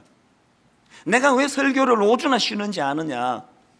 이 기회가 내가 나 스스로가 2군에 내려가는 행위다. 내가 담임 목사니까 누가 강제로 나를 2군으로 보내는 일을 못하니까 내가 스스로 내려가는 거다. 이 5주 동안에 나 자신을 돌아보고 점검해서 내가 주님 앞에서 참 부끄러운 건 없는지, 내 설교에 뭐가 문제인지 이런 걸 점검하고 그렇게 돌아오기 원한다. 날 위해 기도해 달라. 그런 부탁을 한 거예요. 그렇게 하고 이제 5주를 쭉 보냈는데, 지난주 말씀드렸듯이 너무너무 많은 교회 안에서 상처받고 아파하는 이런 성도들을 만나고 목회자를 만나고 교회를 만나 마음이 혼미하는 과정을 다 거쳐가지고 맨 마지막 코스가 일본 코스다. 나리타 공항에서 이제 여름 일정을 다 마치고 한국으로 귀국하려는데, 제 후배 부목사님이 이메일을 통해 보내줘서 알게 되었던 그 책 한 권은 읽고, 온워드라는 그 책을 가지고 지난 몇 주 동안에 많은 교회들의 아픔을 연결하면서 저 자신을 돌아보게 만드신 게 하나님이시구나. 더군다나 그 책을 소개받기 바로 그 전날 말씀드렸잖아요. 중국인 유학생들의 그 순수한 눈물, 그 순수한 회개의 모습을 통해 각성시키신 하나님께서 지난 5주 동안에 섬세하게 저를 돌보게 하셔서 2학기 동안의 분당 우리 교회가 어떻게 나가기를 말씀해 주신 거구나.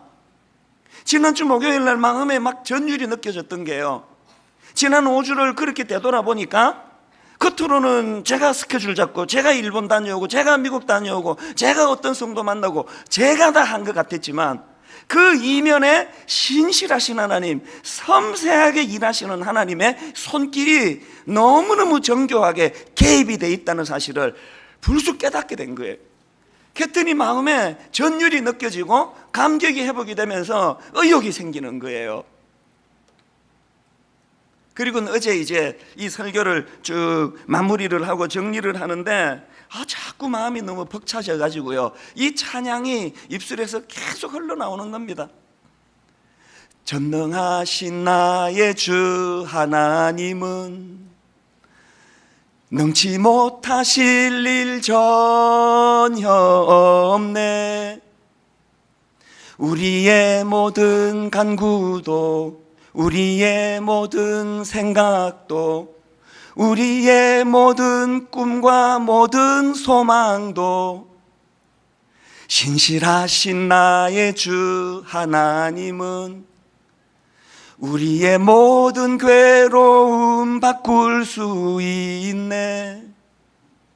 불가능한 일 행하시고 죽은 자를 일으키시니 그를 이길 자 아무도 없네.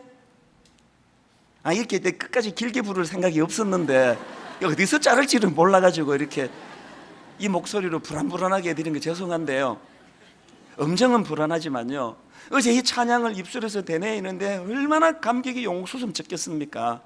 여러분이 하나님의 신실하심, 이 신실하신 하나님을 맛보고 경험하고 살아가면은 어떤 유익이 있는가 하면은요, 여러분 인간 저 자신을 보면은 낙심밖에 없어요. 벌써 얼마나 지쳤겠습니까? 내 안에 새로운 게 나올 게 없는데, 여러분 이 결함 많은 인간 이 찬수 저 자신을 돌아보면은 그냥 욕먹을 것밖에 없어요. 비난받을 것밖에 없어요. 목회 자신이 없습니다. 그런데 여러분, 이런 미천한 인간을 들어 신실하신 하나님께서 어떻게 내 인생에 개입하셔서 나를 이끌고 계시는가? 지난 5주간의 여름을 되돌아보고 지난 13년간의 하나님 이 교회를 어떻게 인도해 주셨는가를 마음에 용기가 생기는 거예요. 자신감이 생기는 겁니다. 하나님, 그 악한 다윗을 들어 멋진 하나님의 동력자로 사용하시는 그 하나님, 저의 연약함을 긍휼히 여겨주시고 이번 2학기에도 이 신실하신 하나님의 일하심이 분당 우리 교회 안에, 우리 가정 안에, 내 인생 안에 개입된다면 아버지 한번 힘내보겠습니다, 이 의욕이 생겨나는 거예요.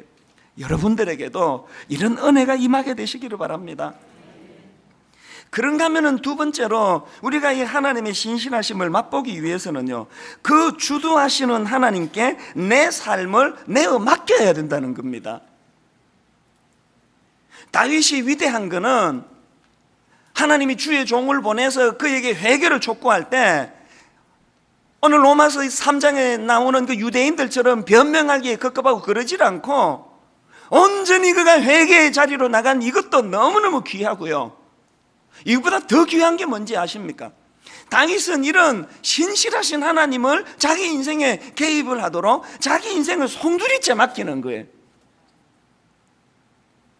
다윗이 그 놀라우신 하나님을 인생을 통해 경험하면서 우리에게 권면하는 게 뭡니까? 시편 37편 5절에 보니까 이런 권면을 하십니다. 다윗이 내 길을 여호와께 맡기라. 그를 의지하면 그가 이루시고, 시편 55편 22절 내 짐을 여호와께 맡기라.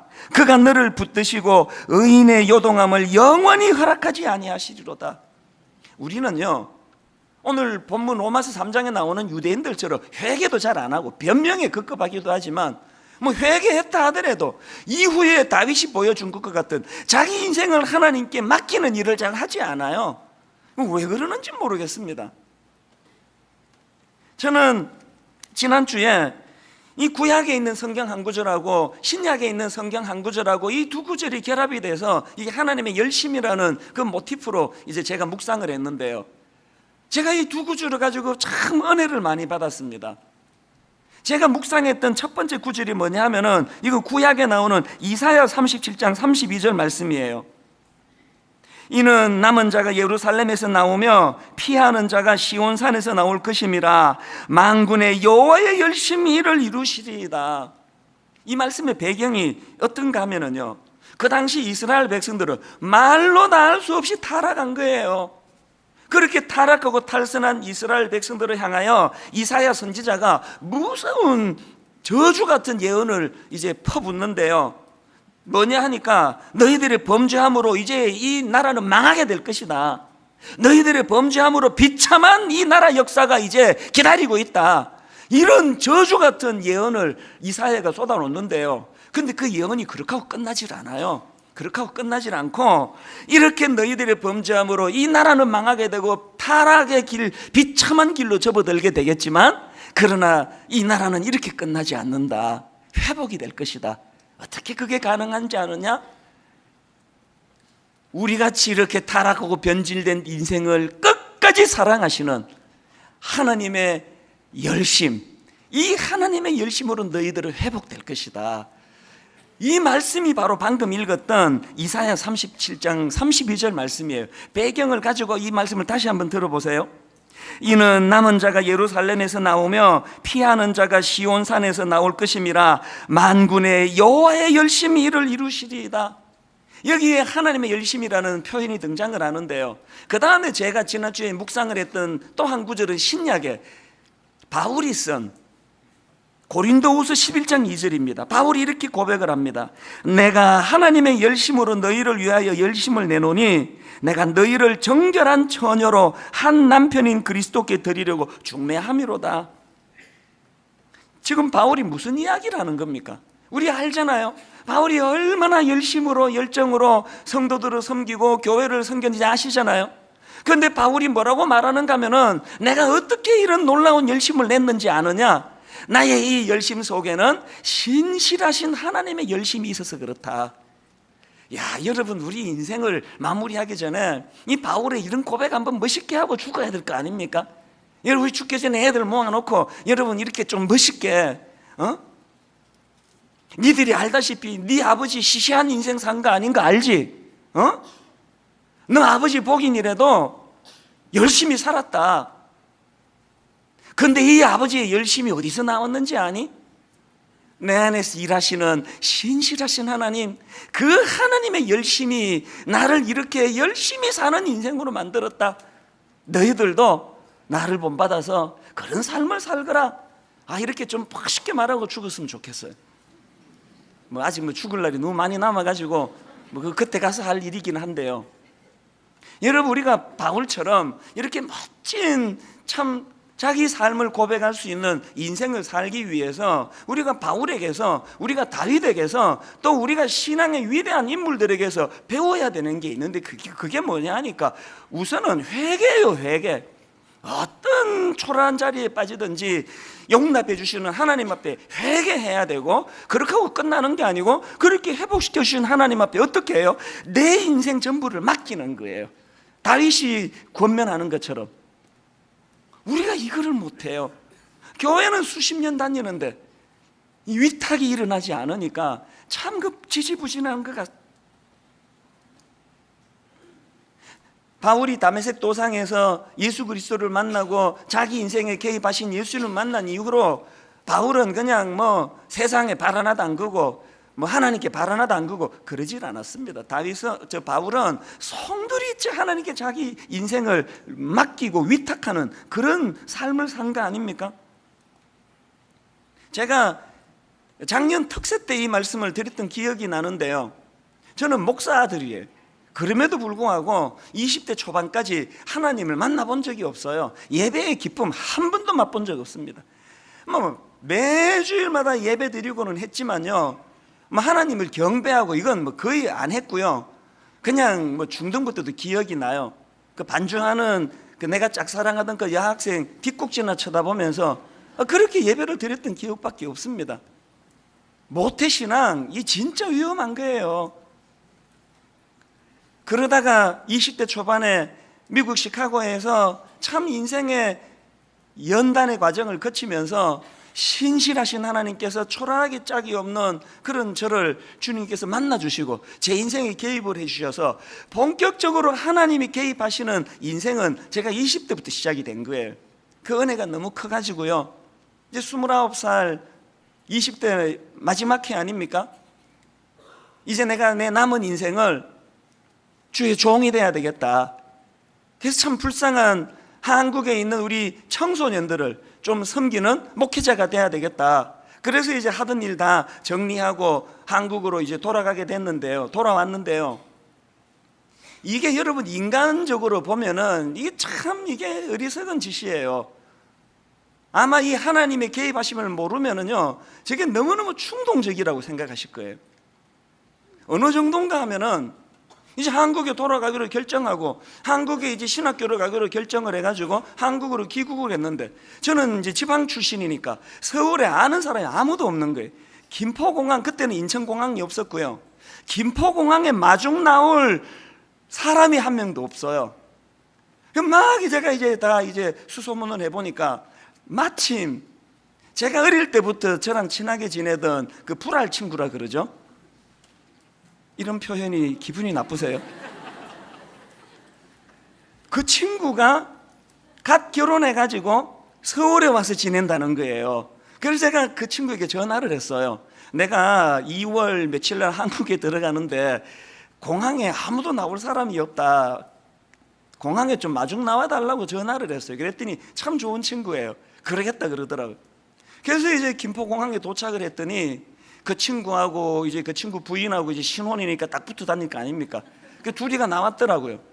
그래서 이제 반갑게 인사하고 마주차고 짐도 막 이민 보따리 크게 막 꽉꽉 넣어가지고 2개나 되는데 이 친구가 묻더라고요. 근데 너 잠은 어디서 자니? 이제 어디로 가니? 그래서 제가 이렇게 대답했습니다. 잠은 어디서 자니? 그러길래 잠? 누구 집에? 엄청 당황하더라고요. 어떡합니까? 잘 데가 없는데. 제가요, 제정신이 아니었어요. 철이 없는 정도가 아니고요, 지금 갓 결혼한 신혼부부 그 집에 가보니까 그 송파구 어디에 있었는데요, 지하 단칸방, 화장실도 그 벽에 붙어있는, 부엌도 방 안에 있는 그 지하 단칸방에 신혼부부 집에 가가지고요, 그날부터 거의 열흘 가까이를 그 집에 지냈는데요, 어떻게 잤는지 아십니까? 가운데 내 친구 남편이 눕고요, 저쪽 편에 그 부인이 눕고 이쪽 편에 제가 누워가지고 세상에 이 말도 안 되는 짓을 제가 저질른 거예요. 더 당황스러운 거는요, 저는 한국 남자들이 회사에 이렇게 빨리 출근하는지 몰랐습니다. 그때가 2월이니까요 캄캄한데 6시 좀 넘으니까 이 남편이 출근해 버리는 거예요. 그 단칸방에서 그 낯설진 않아요. 그 부인도 이제 제가 아는 후배인데요, 남편은 회사 출근하고 그 남의 부인하고 총각하고 둘이서 겸상하면서 아침을 먹었습니다. 어떡합니까? 갈 데가 없는데. 이 뭐 완전히 대책 없이 그냥 한국에 나온 거예요, 그냥. 그리고 또 교단도요, 저희 아버지는 장로교 고신이라고 그 부산에 있는 신학교를 나오셔가지고 고신교단의 목사님이시고 저도 고신 출신이에요. 근데 내가 이 주소를 잘못 알고 총신을 간 거예요. 고신에 가면은 막 전부 교수님도 아버지 후배도 많고 뭐 그쪽 가면은 굉장히 제가 순탄한데, 그 남의 교단에 와가지고 막 너무너무 낯설고 외로워가지고 정말 혼미한 시간을 보냈습니다. 근데 여러분, 제가 지난 주간에 이 말씀을 묵상하다가 너무너무 가슴이 벅차올랐던 게요, 그렇게 그냥 무대뽀로 시작한, 대책 없이 시작한 한국에서의 제 인생인데요, 30살부터 여러분 오늘 55세 이르기까지 지난 25년을 되돌아보니까요, 컴퓨터가 제 인생을 자로 잰 듯이 가르쳐 준 대로만 따라간 것처럼 한 번의 오차가 없었습니다. 한 번에 둘러가는 게 없었습니다. 한국의 아주 유력한 어떤 목사님이 그냥 저를 막 정확하게 내 인생을 인도해 주신 것보다 더 지름길로 달려갔더라고요. 이게 어떻게 가능했을까요? 비록 20대 후반에 철없던 나이를 가지고 저질렀는지 모르지만 그 당시에 저에게는 순수한 믿음이 있었습니다. 하나님이 날 살려주셨는데, 그 하나님이 내게 소명을 주셨는데 계산하지 말자, 재지 말자, 그러고 그냥 대책 없이 나간 거예요, 한국으로. 전적으로 하나님께 위탁한 거예요. 전적으로 하나님께 내 인생을 내어 맡긴 거예요. 25년이 지난 지금, 그때는 뭐 옥하는 목사님도 전혀 누군지 모를 때고요, 성함은 제가 들었지만, 옥하는 목사님을 통해서 일하신 하나님, 지금까지 수많은 주변의 동력자들을 통해서 하나님이 내 인생을 어떻게 인도해 주셨는가, 이건 너무너무 가슴이 벅찬 거예요. 저는 여러분 로마서 3장 1절부터 8절 말씀을 통해 거듭거듭 촉구합니다. 하나님의 영역을 벗어나 있는 여러분의 삶의 자리에서 회개의 역사가 일어나기를 바랍니다. 하나님 없이 내가 살아보겠다고 시도했던 예수 그리스도의 십자가 복음 없이 내 인생을 영위해왔던 지난 시간들을 회개하셔야 돼요.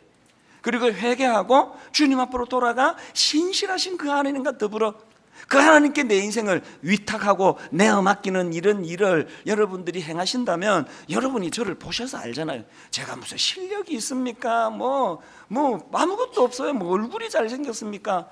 그럼 뭐 설명 안 해도 다 보시니까 아시는 거 아닙니까?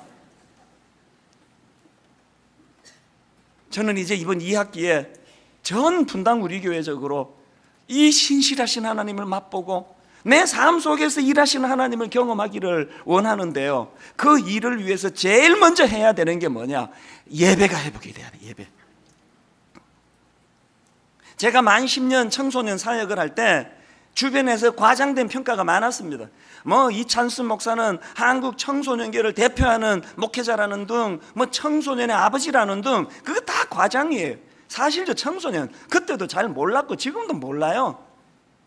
청소년들을 위해서 한 게 별로 없어요. 그러나 제가 청소년 사역 10년 동안 한 것 딱 하나 있습니다.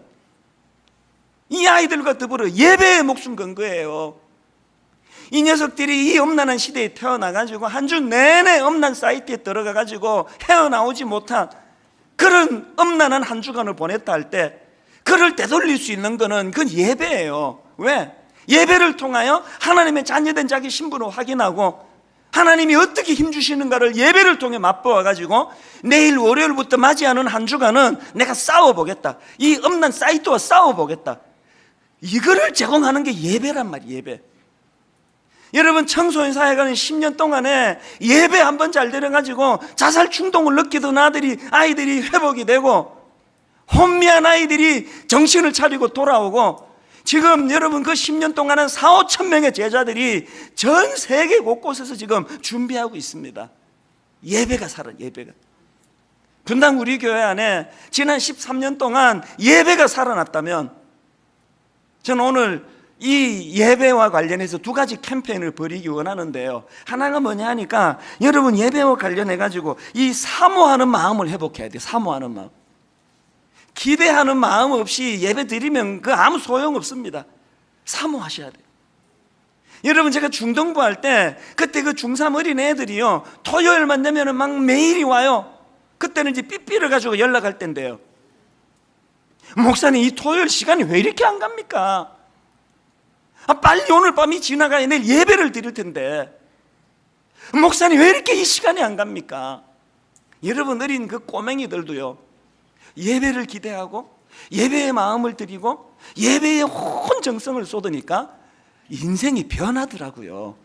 예배에 여러분 기대감을 가지고 이제 이번 주부터 몰두해야 돼요. 그런가 하면은 또 하나, 예배를 위해 가지고 이제 지각 안 됩니다. 지각 안 하기 캠페인.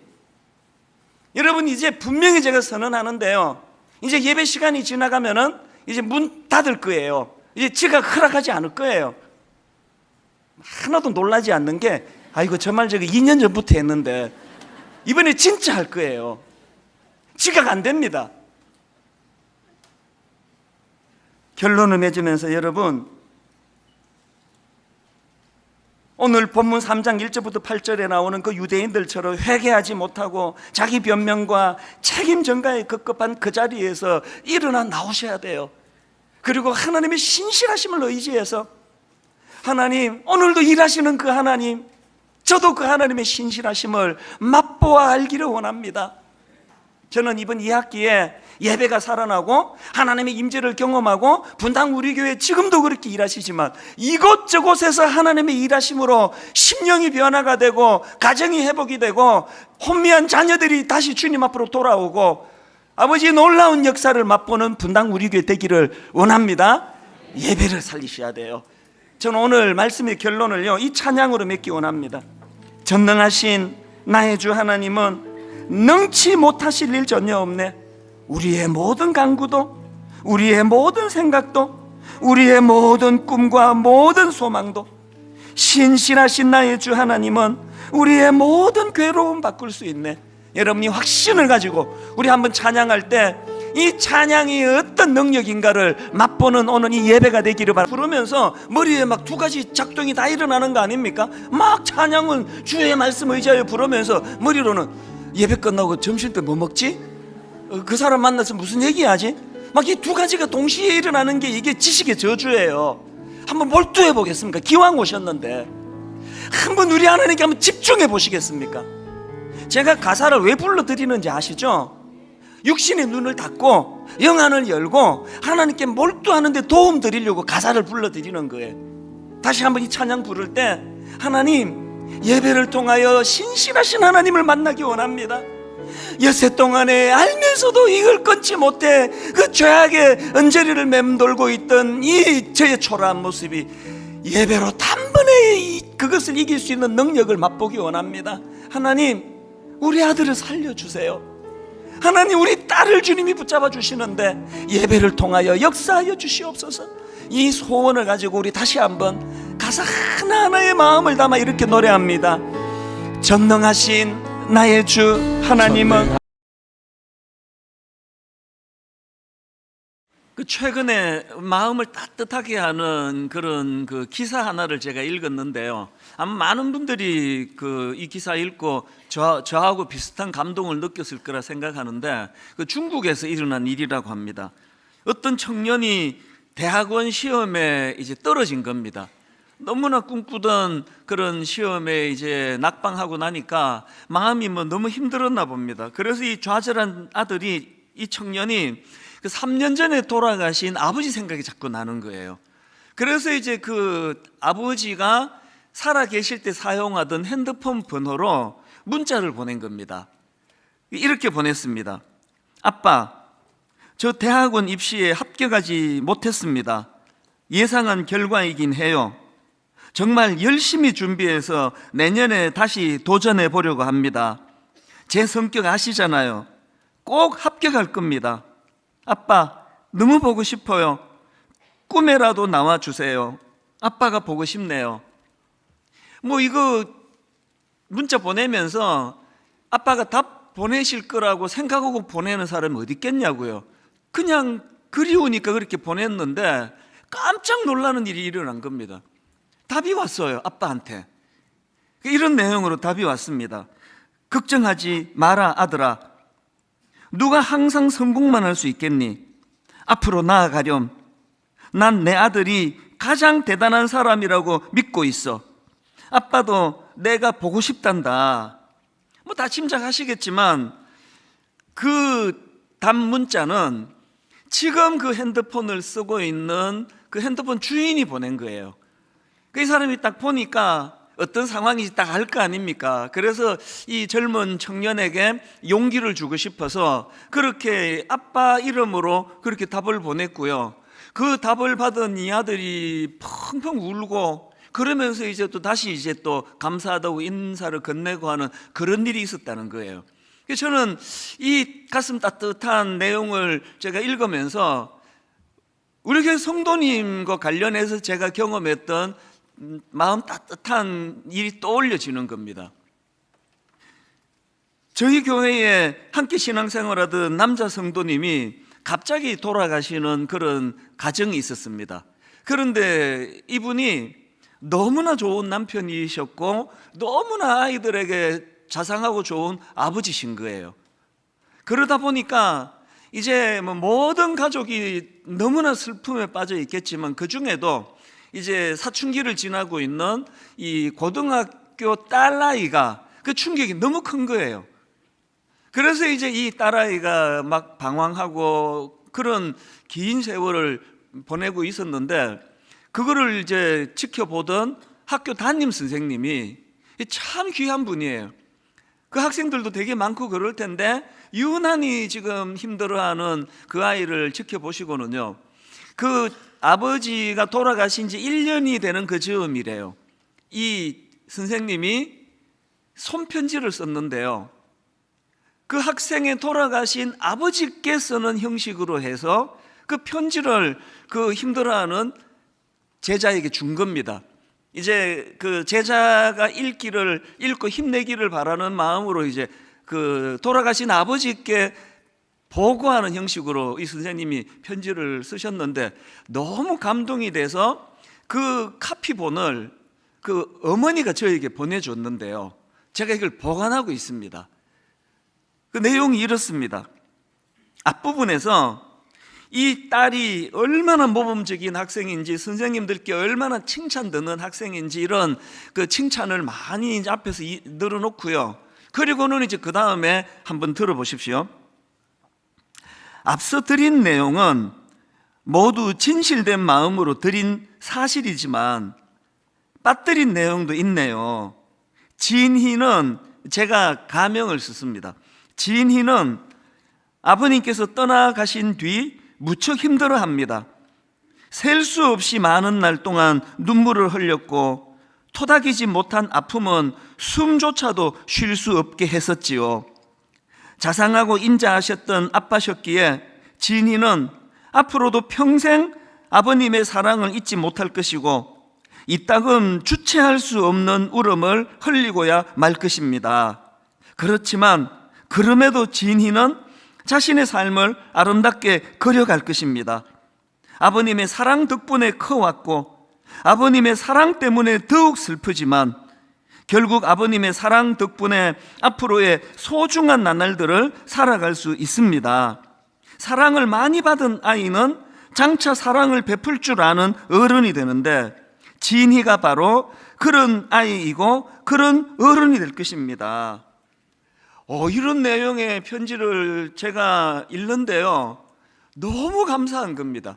우리나라 교육이 뭐 어렵고 힘들다 하지만 저는 곳곳에 이런 참 스승 되시는 교사분들이 많다고 저는 믿거든요. 그래서 그 많은 학생들 중에 그렇게 너무 자상하고 너무 잊을 수가 없는 그런 아빠를 갑자기 먼저 보내드리고 힘들어하는 그 아이를 잘 보면서 이제 아버지께 편지 드리는 형식이지만 이 아이를 격려하고 싶은 거예요. 공부도 잘하고 참 좋은 학생이거든요. 제가 그 내용을 떠올려 보면서 이게 바로 이게 그리스도의 정신이다. 그래서 제가 올 초에 우리 교회 모든 교역자들에게 부탁한 게 양 냄새 나는 목자가 되자. 뭔 소리인지 아시잖아요. 사실 분당 우리 교회 그 교역자들 일이 너무 많아요. 그리고 또 섬겨야 되는 성도님들이 너무 많으시다 보니까 교역자들이 뭐 정말 제가 보기에 너무 지금 그 과부하가 걸려 있지만, 그러나 이 양 냄새 나는 목자, 성도 현장으로 가고 성도들의 눈물을 닦아주고 성도들과 함께 기뻐하는, 이게 바로 우리 예수님이시니까요. 진정한 양 냄새 나는 목자는 예수 그리스도시잖아요.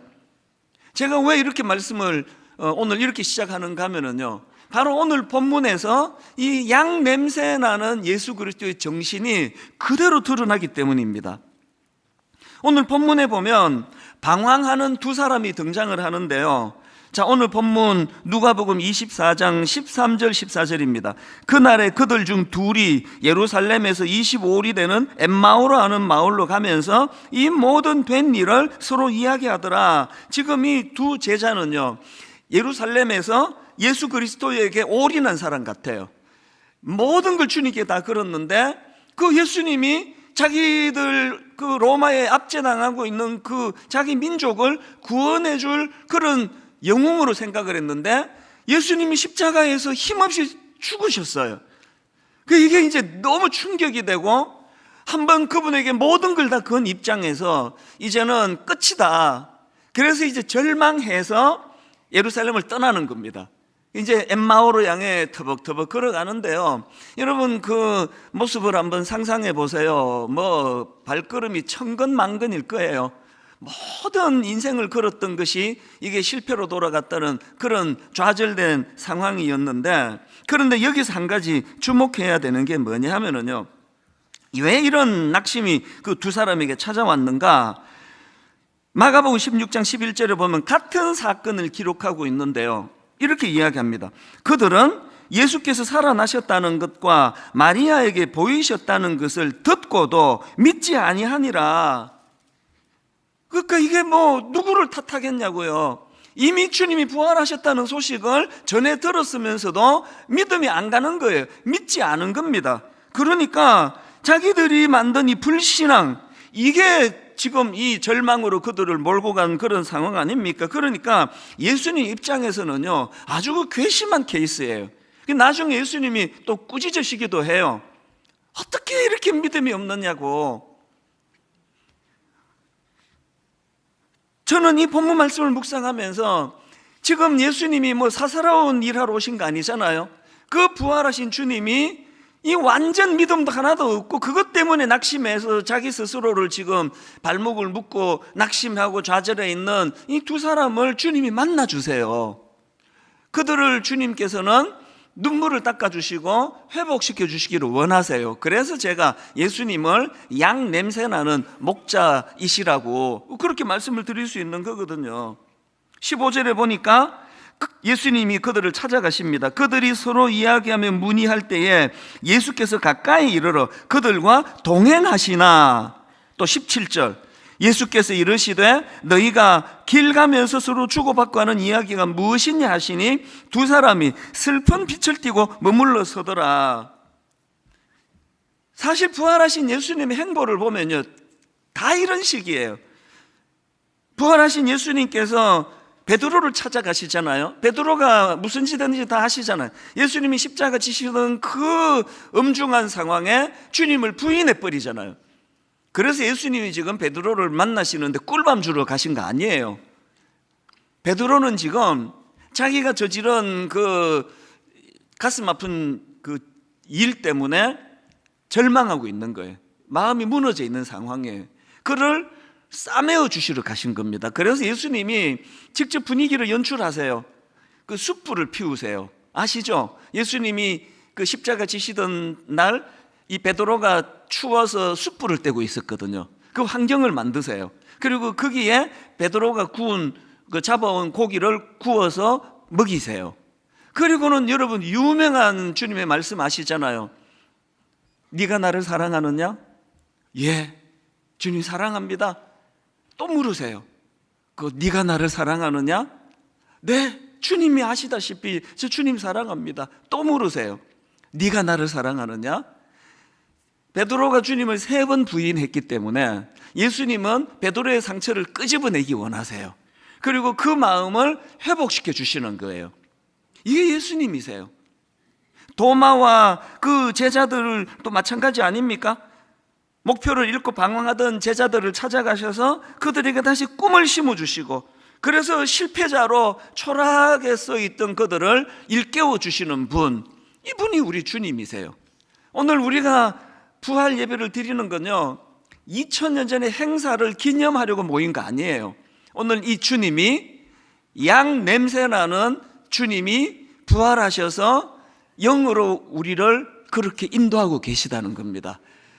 그래서 저는 부활절이 다가오면 참 흥얼흥얼거려지는 찬양이 하나 있습니다. 엠마오 마을로 가는 두 제자, 절망과 공포에 잠겨 있을 때 주 예수 그들에게 나타나시사 참되신 소망을 보여주셨네.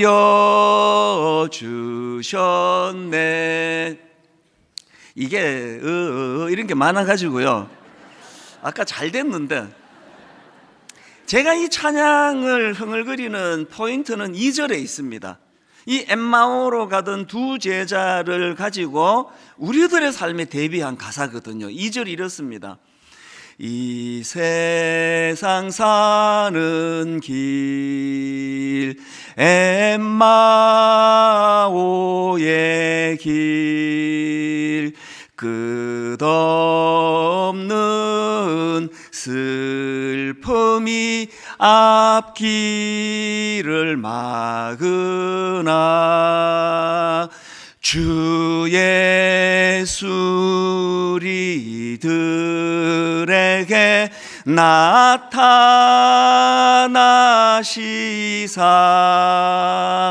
새 소망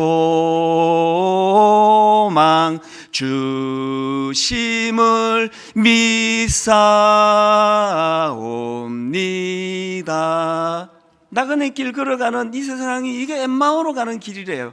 끝없는 슬픔이 찾아오고 끝없는 낙심이 찾아오고 베드로처럼 자기를 신뢰할 수 없어서 그렇게 용기를 다 잃어버리는 길이 이게 엠마오로 가는 길이랍니다.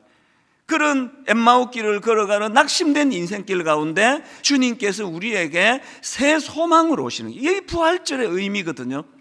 오늘 여러분 아까 그 중국 그 젊은 청년처럼 정말 대학원에 가기를 너무너무 갈망했는데 시험에 떨어지고 나니까 3년 전에 돌아가신 아버지가 너무 그리워서 그 받지도 못하는 거 아는데도 아빠 그러면서 문자를 보내는 이런 마음의 어떤 아픔이나 부담을 갖고 예배 드리러 오신 분이 여기 계시잖아요.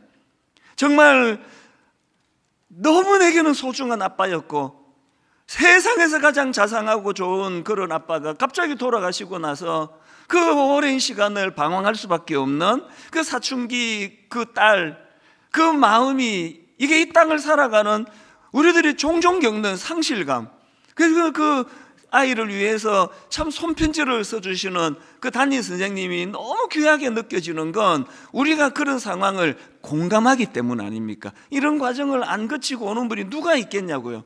저는 오늘 우리가 예배드리러 나오신 이 자리에서 바로 그 2절 가사 그대로예요. 이 세상 사는 길이 그게 고난의 길이고 아픔의 길이고 내가 원했던 일을 이룰 수 없어 눈물을 지으며 걸어가는 엠마오로 향해 가는 길이라고 한다면 오늘 부활하신 주님을 통해 예배 가운데 새 소망 주심이 우리 삶 속의 사건으로 경험되어지기를 바랍니다. 근데 여러분 여기서 한 가지 살펴볼 게 있습니다.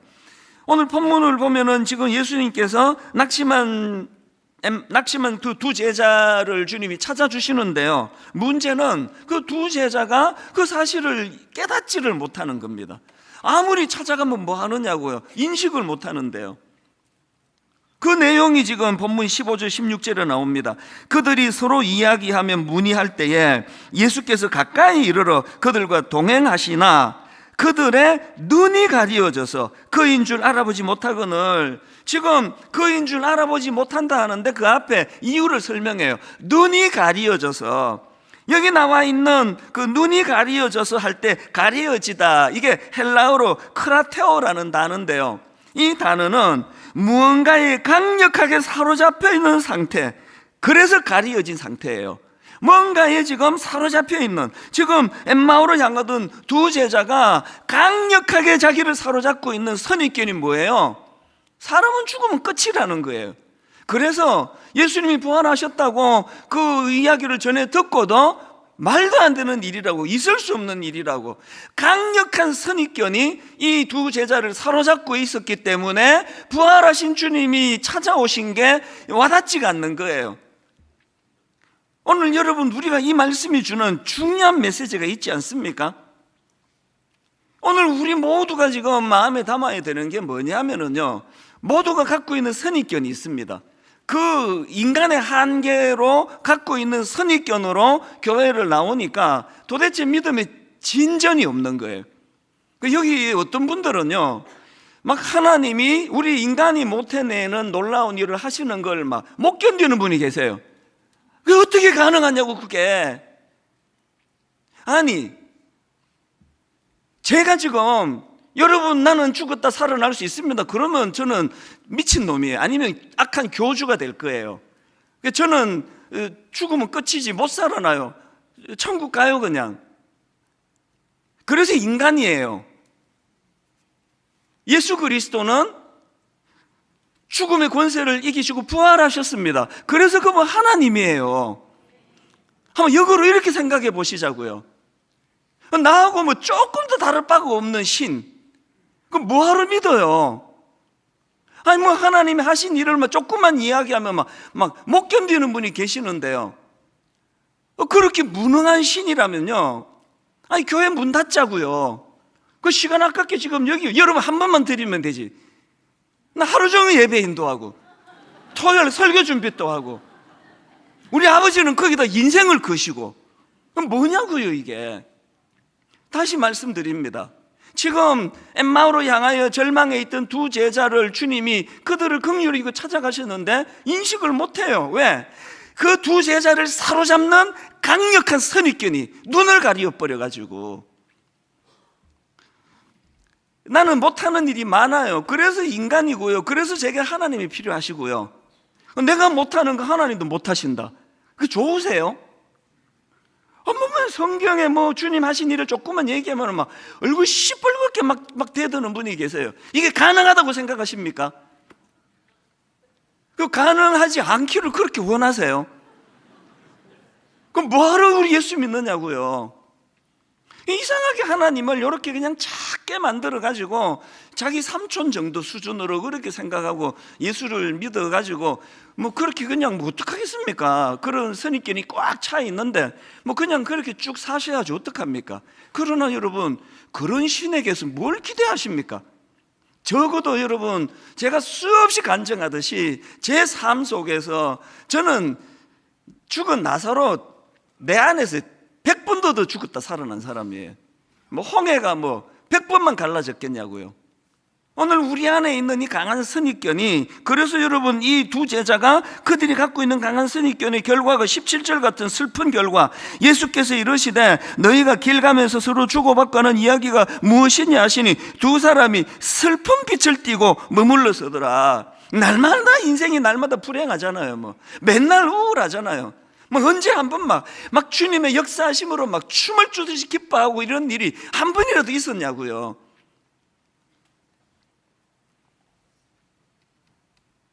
지난 성금요 예배 때요, 저는 그때 두 간증하신 분들, 순장님 한 분이 다락방에 대한 간증을 하셨고, 또 초신자 분이에요. 이분은 초신자 한 분이 자기가 만난 예수 그리스도를 간증했는데요, 이거 제가 그래서 홈페이지에 올려달라 그랬습니다. 너무너무 제가 너무 감동이 되니까요. 그래서 이제 금요일, 성금요일 날 예배도 드리러 오시지 않았을 뿐만 아니라 홈페이지 올려도 절대로 안 들어가 보실 분들을 위해서 제가 좀 엑기스로 설명을 해드릴게요. 이 자기 개인적으로 자기가 만난 주님을 간증했던 이분은요, 완전 초신자예요. 이분이 이제 어떤 일이 일어났느냐, 2021년 9월, 그러니까 1년 반밖에 안 됩니다. 1년 반 전에 혈액암 4기 판정을 받았습니다. 이게 너무 절망적인 상황이잖아요. 그랬더니 이제 이분이 희한합니다. 그때 예수 안 믿는 분인데요, 마음에 이런 생각이 들더래요. 지금 내 이 상황은 사람의 힘으로 나을 수 없고 인간을 초월하는 능력이 나를 치료할 수 있겠다, 그런 생각이 들었대요. 이분이 변호사세요. 여러분 아시죠? 변호사는요, 눈으로 보이는 팩트 아니고는 안 믿는 분들이에요. 그리고 이분은 크리스찬이 아닙니다. 그런데 그런 생각이 들었어요. 그랬더니요, 옆에 있던 어떤 지인이요, 분당 우리 교회를 가봐라, 그렇게 추천을 했대요. 그리고는 이때가 이제 가을이니까요, 그때 이제 그 1년 반 전에 우리가 있던 특별 새벽 부흥회 그 실황을 이분에게 이제 이거 한번 들어보라고, 그리고 파일을 준 것 같아요. 생전에 지금 예수라는 분을 모르고 교회 안 다니는 분이 그거를 10분을 듣겠습니까? 게다가 뭐 제가 뭐 막 엄청 막 성우 같은 목소리로 막 나긋나긋하게 설교하는 것도 아니고, 그랬는데 이분이 그 설교를 듣고요, 분당 우리 교회를 나오기 시작하셨어요. 그리고는 간증이 이런 내용이면 한번 들어보십시오. 주일 예배를 드리다 보니 이분이 처음 교회를 나왔습니다.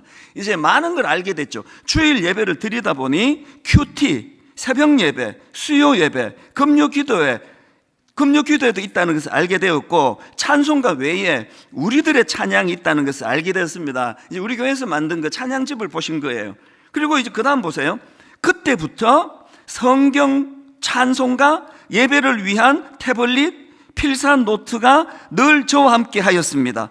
그때부터 저의 일상은 늘 성경과 함께였습니다.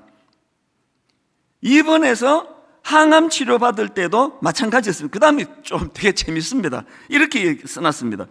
그래서인지 몰라도 병원 간호사님이 저에게 병실에서 늘 예배 설교 듣고 찬양 들으며 필사하시던데 혹시 목사님이십니까?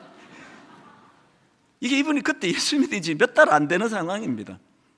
이런 대목도 있습니다. 이분은 이제 하루 일과를 이렇게 써놨어요. 오후에는 성경 필사하고 찬양을 들으면서 산책을 1시간 정도 하였습니다. 저녁에는 예배를 드리거나 아니면 우리 교회에서는 리딩 지저스를 읽거나 예전 설교 말씀을 들었습니다. 그리고는 하시는 말씀이요, 처음에는 병 낫기 위해 하나님을 찾았지만 말씀 묵상하고 예배를 드리면서 아프기 전에 내 자신이 얼마나 교만했고 얼마나 불순종했으며 꽃 피우기 위해 살았다는 것을 깨달았습니다. 그래서요, 이제는 이분이 단순히 병 고침을 위해서 이런 열심을 내지 않습니다. 굉장히 호전이 됐거든요. 그 부분 한번 들어보십시오. 저는 지난 2월 검사에서 완전 관해 상태이며 면역 수치 또한 정상 수준이라고 확인받았습니다.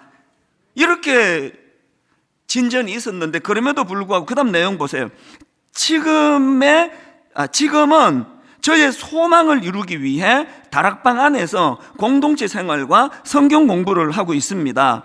앞으로도 이와 같은 은혜가 제 삶에 이어질 수 있도록 함께 기도해 주시기 바랍니다. 지금 예수 믿은 지 1년 반 된 분이에요. 이분이 지금 본인의 그 선입견과 고정관념을 다 깨트리고 말씀 앞으로, 주님 앞으로 나아가시니까요, 이분에게 임하신 하나님의 놀라운 역사들이 지금 계속 일어나고 있는 걸, 예수 믿은 지 통틀어 1년 반밖에 안 되는 분이 그날 성금요일날 나오셔서 수많은 모태신앙, 목사, 전도사, 장로 앞에서 이분이 간증을 하셨거든요. 오늘 여러분, 인생은 눈물 지어 그럴 수밖에 없는 엠마오를 향해 가는 거라 그러잖아요. 왜 여전히 그렇게 외롭게 사시느냐고요. 왜 맨날 그렇게 그 문제를 혼자 끙끙 짊어지고 살아가시느냐고요. 우리가 갖고 있는 강한 선입견 때문에, 내가 무능하기 때문에 하나님도 능력 있으면 안 돼, 지금 그거 아닙니까? 내가 무능한 한계가 있는 인간이기 때문에 하나님은 능력 있으면 안 돼. 내가 죽음을 내가 극복 못하는데 그 신도 극복하면 안 되는 거 아니야? 예수가 극복하면 안 되는 거 아니야? 이 강력한 고정관념을 한번 깨트려 보세요. 나는 죽음의 권세를 이길 수 없습니다. 그래서 저는 인간이고요, 예수 그리스도는 죽음의 권세를 이기셨어요. 그래서 그분은 하나님이세요. 우리가 믿는 하나님의 능력이십니다. 이렇게 선입견으로 부활하신 주님을 인식하지 못하던 그들을 예수님께서 치료해 주시는데요, 그때 쓰신 도구가 놀라운 천사, 날개 달린 천사가 동원된 게 아니고 말씀이었습니다. 이거 굉장히 중요합니다. 예수님께서 그들에게 말씀을 풀어주는 것이었습니다. 자, 본문 27절입니다. 이에 모세와 모든 선지자의 글로 시작하여 모든 성경에 쓴 바, 구약 성경이죠, 모든 성경에 쓴 바 자기에 관한 것을 자세히 설명하시니라. 여러분, 이 시간에 주님이 임하신다고 해도요, 막 뛰어내리고 엄청 그런 망토 달고 슈퍼맨으로 오시는 게 아니라, 주님이 이 시간에 오셔도 우리들에게 주님이 주신 말씀을 풀어주실 거예요. 그래서 좋은 목사는요, 성격 좋은 목사도 아니고 그냥 모든 살림살이 다 따라다니며 도와주는 사람도 아니고요, 말씀을 잘 대언하는 목사가 좋은 목사입니다. 오늘 여러분, 이 말씀이, 그래서 여러분 아시지만 로마서 10장 17절이요, 믿음은 들음에서 나며 들음은 그리스도의 말씀으로 말미암느니라. 그리고 또 그들이 주님의 배려를 받은 게 뭐냐, 주님이 식탁을 같이 나누세요. 같이 친밀감을 가지고 부활하신 주님을 그들이 인격적으로 경험하고 났더니 그들이 이제 영안이 밝아져서 찾아오신 주님을 알아보게 되는데요, 이게 제자들에게 놀라운 두 가지 변화를 가져다 줬어요. 이게 중요합니다. 부활하신 주님을 이제 영안을 열고 인식하면서부터 그들에게 찾아온 변화가 두 가지인데요, 첫 번째가 상한 감정이 치유가 된 겁니다. 슬픈 빛을 띠면서 엠마오로 갔다고 기록했던 그 성경이 32절에 보니까 이렇게 변합니다. 그들이 서로 말하되 길에서 우리에게 말씀하시고 우리에게 성경을 풀어주실 때 우리 속에서 마음이 뜨겁지 아니하더냐. 여기 나오는 뜨겁지 아니하더냐 할 때 뜨겁다는요, 헬라어로 카이오라는 단어입니다. 이 단어는요, 타오르는 불꽃, 또 어두움을 밝히는 빛, 이제 이런 직역하면 이런 뜻으로 이제 풀이할 수 있는 단어인데요. 그래서 이제 이 본문에서 마음이 뜨겁지 아니하더냐는 이 말씀을 몇 가지 의미로 살펴볼 수 있습니다. 첫 번째로는 이 뜨겁지 아니하더냐 이 말은요, 시야가 밝아졌다는 뜻으로 해석할 수 있는 거거든요. 지금 두 제자가 고정관념으로 눈이 어두워져서 부활하신 주님을 알아보지 못하다가 주님이 풀어주시는 말씀을 듣고서 시야가 떠여진 거예요. 오늘 여러분, 예수 안 믿는 사람들과 믿지만 도대체 신앙의 성장이 없는 분들에게 공통점은 시야가 좁다는 거예요. 눈에 보이는 것밖에는 못 봐요. 그래서 맨날 소탐대시라는 거 아닙니까? 예수 제대로 잘 믿으면 시야가 어디까지 떠집니까? 죽음 이후의 세계까지 눈이 열리는 거예요. 그래서 이 땅에서 시야가 확장이 안 되면요, 손해보고 못 삽니다. 아니, 이 땅에서 끝인데 그럼 왜 맨날 내가 죽을 때까지 손해만 보느냐고요. 절대로 희생 못 합니다. 그런데 시야가 떠지면은요, 시야가 떠지면 이 땅에서의 삶은 성기는 훈련하는 것이거든요. 영적으로 성숙을 위하여 연습하는 게 이 땅이거든요. 그래서 양보 잘합니다. 포기 잘하고요. 별로 아깝지 않아요. 왜? 시야가 떠지니까. 이게 다가 아니니까요.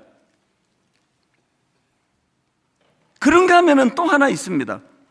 여기 나와 있는 그 마음이 뜨겁지 아니하더냐 이 말은 글자 그대로 냉랭했던 마음이 열정으로 불타올라게 됐다, 그런 뜻이에요. 가슴이 뜨거워진 거예요. 예배를 드리다 보면 종종 이런 거 경험하시는 분 계시잖아요. 마음이 뜨거워지는 거예요. 그래서 이제 마음이 뜨거워지면은요, 우리 마음 안에서 비장해져요. 그리고 에너지가 생겨요. 그래서 제가 이 장면을 생각해 보니까 낙심해서 엠마오로 갈 때는 그 한 걸음이 천근만근 같았을 거예요. 저도 이제 걷는 걸 좋아하기 때문에요. 이제 뭐 중앙공원이나 율동공원에 이렇게 걸어보면은 저 사람 걸음걸이 보면은 마음을 좀 알아요. 막 활발하게 걷는 분이 있으면 둘 중에 하나입니다. 비장하게 살 빼시는구나. 아니면은 의욕이 생기는 거예요. 건강해야 되네. 나 할 일이 많아. 저는 주로 좀 그 편이에요. 막 이제 막 열심히 걷고요. 터벅 이렇게 걷는 분을 가끔씩 보는데요, 걸을 힘도 없는데 나오신 거예요. 지금 엠마오로 가던 두 제자가 이제 그 강한 선입견에 사로잡혀 시야가 좁던 그가 눈을 열고 주님을 만나고 나니까 마음이 뜨거워지는 거예요. 그리고 하나 더 이 부분을 해석할 수가 있는데요, 여기 나오는 뜨겁다는 뜻으로 번역된 카이오라는 이 단어는 성경에서 즐거움과 결부시킬 때 사용될 때가 많습니다. 예를 들면 예수님이 요한을 이렇게 평가하십니다. 요한복음 5장 35절. 요한은 켜서 비추이는 등불이라. 이 너무 문학적인 표현이에요. 요한을 이렇게 칭찬하십니다. 켜서 비추이는 등불이라 너희가 한때 그 빛에 즐거이 있기를 원하였거니와. 이 카이오예요. 지금 엠마오로 가는 두 제자가 낙심하고 절망해 있다가 시야가 넓어져 활력을 되찾고 마음이 뜨거워졌는데 그 뜨거워진 마음을 회복하니까 기쁨이 회복되는 거예요. 즐거워지는 겁니다. 저는 오늘 예배하는 저와 여러분이 지난주 우리가 그 기쁨과 쾌락에 대해서 나누어 봤잖아요. 기쁨이 없으니까 쾌락을 추구하고, 제가 최근에 어느 기사를 보니까 전 세계적으로요, 마약이 지금 20몇 %인가 그렇게 마약 사용이 더 지금 번지고 있다. 그건 무슨 뜻입니까? 기쁨이 사라져 간다는 뜻이거든요.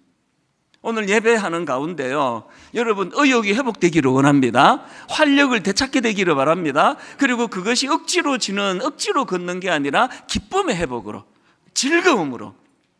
그래서 저는 아브라함 헷셀의 이 말을 참 좋아합니다. 나는 하나님께 결코 성공을 구한 적이 없다. 다만 경이로움을 구했다. 그리고 하나님은 그것을 허락하셨다. 예수 잘 믿는 사람 보면 감탄사가 많아요. 경이로움이 많아요. 막 기쁨이 많아요. 막 아무것도 아닌 일에 누구 집에 초대해도요, 예수 잘 믿는 사람은 감탄이 많아요. 우와, 김치 이렇게 맛있어요. 살짝 맛있는데요, 막 경이로움이 많아요. 막 그리고 와, 이 집 아들 너무 잘생겼다. 얼마나 잘생겼겠냐고요. 경이로운 거예요. 이렇게 살면 좋잖아요. 뭐 조금 맛있어도 막 너무 맛있고, 뭐 영화 한 편을 봐도 막 모든 영화가 다 재밌고, 뭐 드라마는 막 너무 재미있어 못 견디겠고, 그렇게 살면 좋잖아요. 뭘 해도 시큰둥한 사람 있잖아요. 아무리 좋은 거를 해줘도 뭐 시큰둥. 우리 집 사춘기 때 애들이 좀 그랬습니다. 지금은 안 그래요. 경이로움이 회복되는 신앙생활 되시기를 바랍니다. 두 번째로요, 이 낙심한 두 제자에게 찾아온 변화가 뭐냐? 해야 할 일이 있는 곳으로 되돌아갑니다. 아까 말씀 처음에 시작할 때 그들이 이제 예루살렘에서 나왔다 그랬잖아요. 그랬더니 이제 32절에서 마음이 뜨거워졌습니다. 그들이 서로 말하되 길에서 우리에게 말씀하시고 우리에게 성경을 풀어주실 때에 우리 속에서 마음이 뜨겁지 아니하더냐, 이 가슴이 뜨거워졌어요. 그랬더니 바로 그 다음 33절에 곧 그때로 일어나 예루살렘에 돌아가 보니 11제자 및 그들과 함께한 자들이 모여 있어 말하기를 주께서 과연 살아나시고 시몬에게 보이셨다는지라. 지금요, 가슴이 뜨거워지자마자 바로 이제 행동을 옮기는 겁니다. 이제 떠나왔던 예루살렘으로 다 되돌아간 거예요. 그 밤이었거든요. 자꾸 내일 가자 아니에요. 당장 가야 돼요. 겪어보신 분 있을 거예요.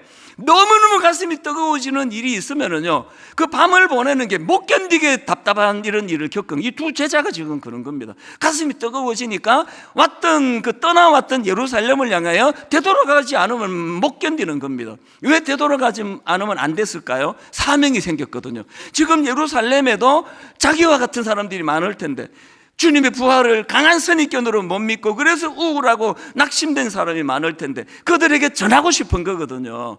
여러분 부탁드립니다. 예배를요, 머리로만 드리는 분 계시잖아요. 이제 가슴으로 끌어내리셔야 돼요.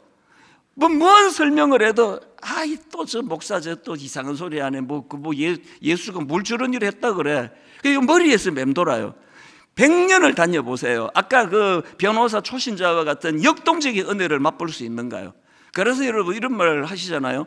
요 머리에서 가슴까지 30cm인데요. 세상에서 제일 먼 거리래요. 제자들은 이제 두 제자는 가슴이 뜨거워졌어요. 더 중요한 게 뭔지 아세요? 머리에 머무는 신앙을 가슴으로 끌어내리는데 여기서 머무르면 안 되고요. 제자들처럼 가슴이 뜨거워졌을 때 거기서 손발로 연결을 시키는 겁니다. 그게 제가 요즘 자주 말하는 just do it이에요. 깨달았습니까? 사명의 자리로 가셔야 돼요. 분당 우리 교회는 할 일이 많은 교회잖아요. 사실 1만 성도 파송 운동 이후로 또 11교회를 우리가 세워가지고 한 4억씩 후원하고 이제 그 교회들을 알려드리고 그 교회 분들을 이제 그 목사님들을 분당 우리 교회로 초대해서 이제 말씀을 전하게 하고 이런 일들을 할 때 사실은 제가 여러분들께 좀 죄송했습니다. 왜냐하면 1만 성도 파송 운동 이후로 모두가 지쳐 계셨으니까요. 그래서 이제 당회할 때 장로님들도 그러셨어요. 목사님 다 좋은데요, 목사님하고 목회하는 것 사실 좀 힘듭니다 그러시더라고요. 너무 죄송했어요. 어떡합니까? 가슴이 뜨거운데. 가슴이 뜨거우면 손발로 연결해야 되는데 어떡하겠냐고요. 안 쫓아낸 것만 해도 감사하죠 저는. 그래서 지금 여러분 막 그 11교회 가라고 제가 지금 강요를 못하고 있습니다. 너무 힘들어 하시니까 가슴이 뜨거워지시기를 바랍니다. 그리고 지금 11교회 중에 5교회를 우선 1차로 선정했고요. 빨리 이제 6교회도 또 세워지기를 기도해 주시고요. 이제 오는 수요 예배부터 5주 동안에 이 5교회 목사님을 한 분 한 분 초대해서 말씀을 들을 거고요. 그 설교를 홈페이지에 제가 유튜브에 올릴 거고요. 제가 이 교회들을 제가 추천할 겁니다. 이제 오는 수요 예배에 여러분 함께 오셔서 그 축복해 주시는 게 이 목사님들에게 얼마나 힘이 되느냐고. 5교회 명단을 제가 좀 화면으로 올려달라 그랬습니다. 여정의 교회 서명수 담임 목사님이고요. 예수 다솜교회 박두진 담임 목사님이고요. 은계 나눔 교회 이용호 담임 목사님이고요. 이름 없는 교회 백성훈 담임 목사님이고요. 한사람 교회 서창희 담임 목사님이십니다. 이 교회 주소를 제가 홈페이지에 올려달라 그랬거든요. 인근에 있는 성도님들은 이제 그 교회 가서 예배를 드리시고요. 수요 예배도 드리시고 새벽 예배도 드리시고, 주변에 이 5 목사님은 제가 요모조모 다 검증한 분들이니까 자신 있게 추천하셔도 돼요. 그래서 이 5교회뿐만 아니고 이제 내년부터 이제 지방으로 내려가서 충청도 지역, 강원도 지역, 경상도 지역, 또 전라도 지역, 그리고 제주도, 그리고 다시 수도권, 이제 이 일들을 계속 할 겁니다. 여러분 피곤하게 생각하지 마시고요, 이 일이 계속해지기 위하여 이것을 구하세요. 하나님, 내 가슴이 뜨거워지기 원합니다. 그 밤에 떠나왔던 예루살렘으로 되돌아가지 않으면 안 될 정도로 가슴이 뜨거워지니까 그 제자들이 사명의 자리로 되돌아가는 거거든요. 말씀을 오늘 저는 이렇게 맺기 원합니다. 오늘 설교 제목을 희망을 이기는 절망은 없다 이렇게 정했는데요, 여기서 말하는 희망은 부활하신 예수 그리스도로 인해 생기는 희망이에요. 그냥 아무 희망 아니고요. 제가 제목이 너무 길어서 그렇게는 다 못 풀었었지만 그런 뜻입니다. 무슨 희망이라고요? 부활하신 예수 그리스도로 인해서 생겨난 희망. 이 희망을 이긴 절망은 없습니다. 그리고 저는 이런 표현을 좋아해요. 봄을 이기는 겨울은 없다. 여기서 봄은요, 부활하신 예수 그리스도로 인해 얻게 된 봄입니다. 이 봄을 이길 고난의 겨울은 없습니다. 오늘 이 부활 예배와 이 말씀과 오늘 우리가 함께 드리는 예배가 엠마오로 향해 가던 제자들의 발걸음이 아니라 뜨거운 가슴으로 다시 사명의 예루살렘으로 되돌아가는 두 제자의 발걸음이 되기를 주님 이름으로 축원합니다.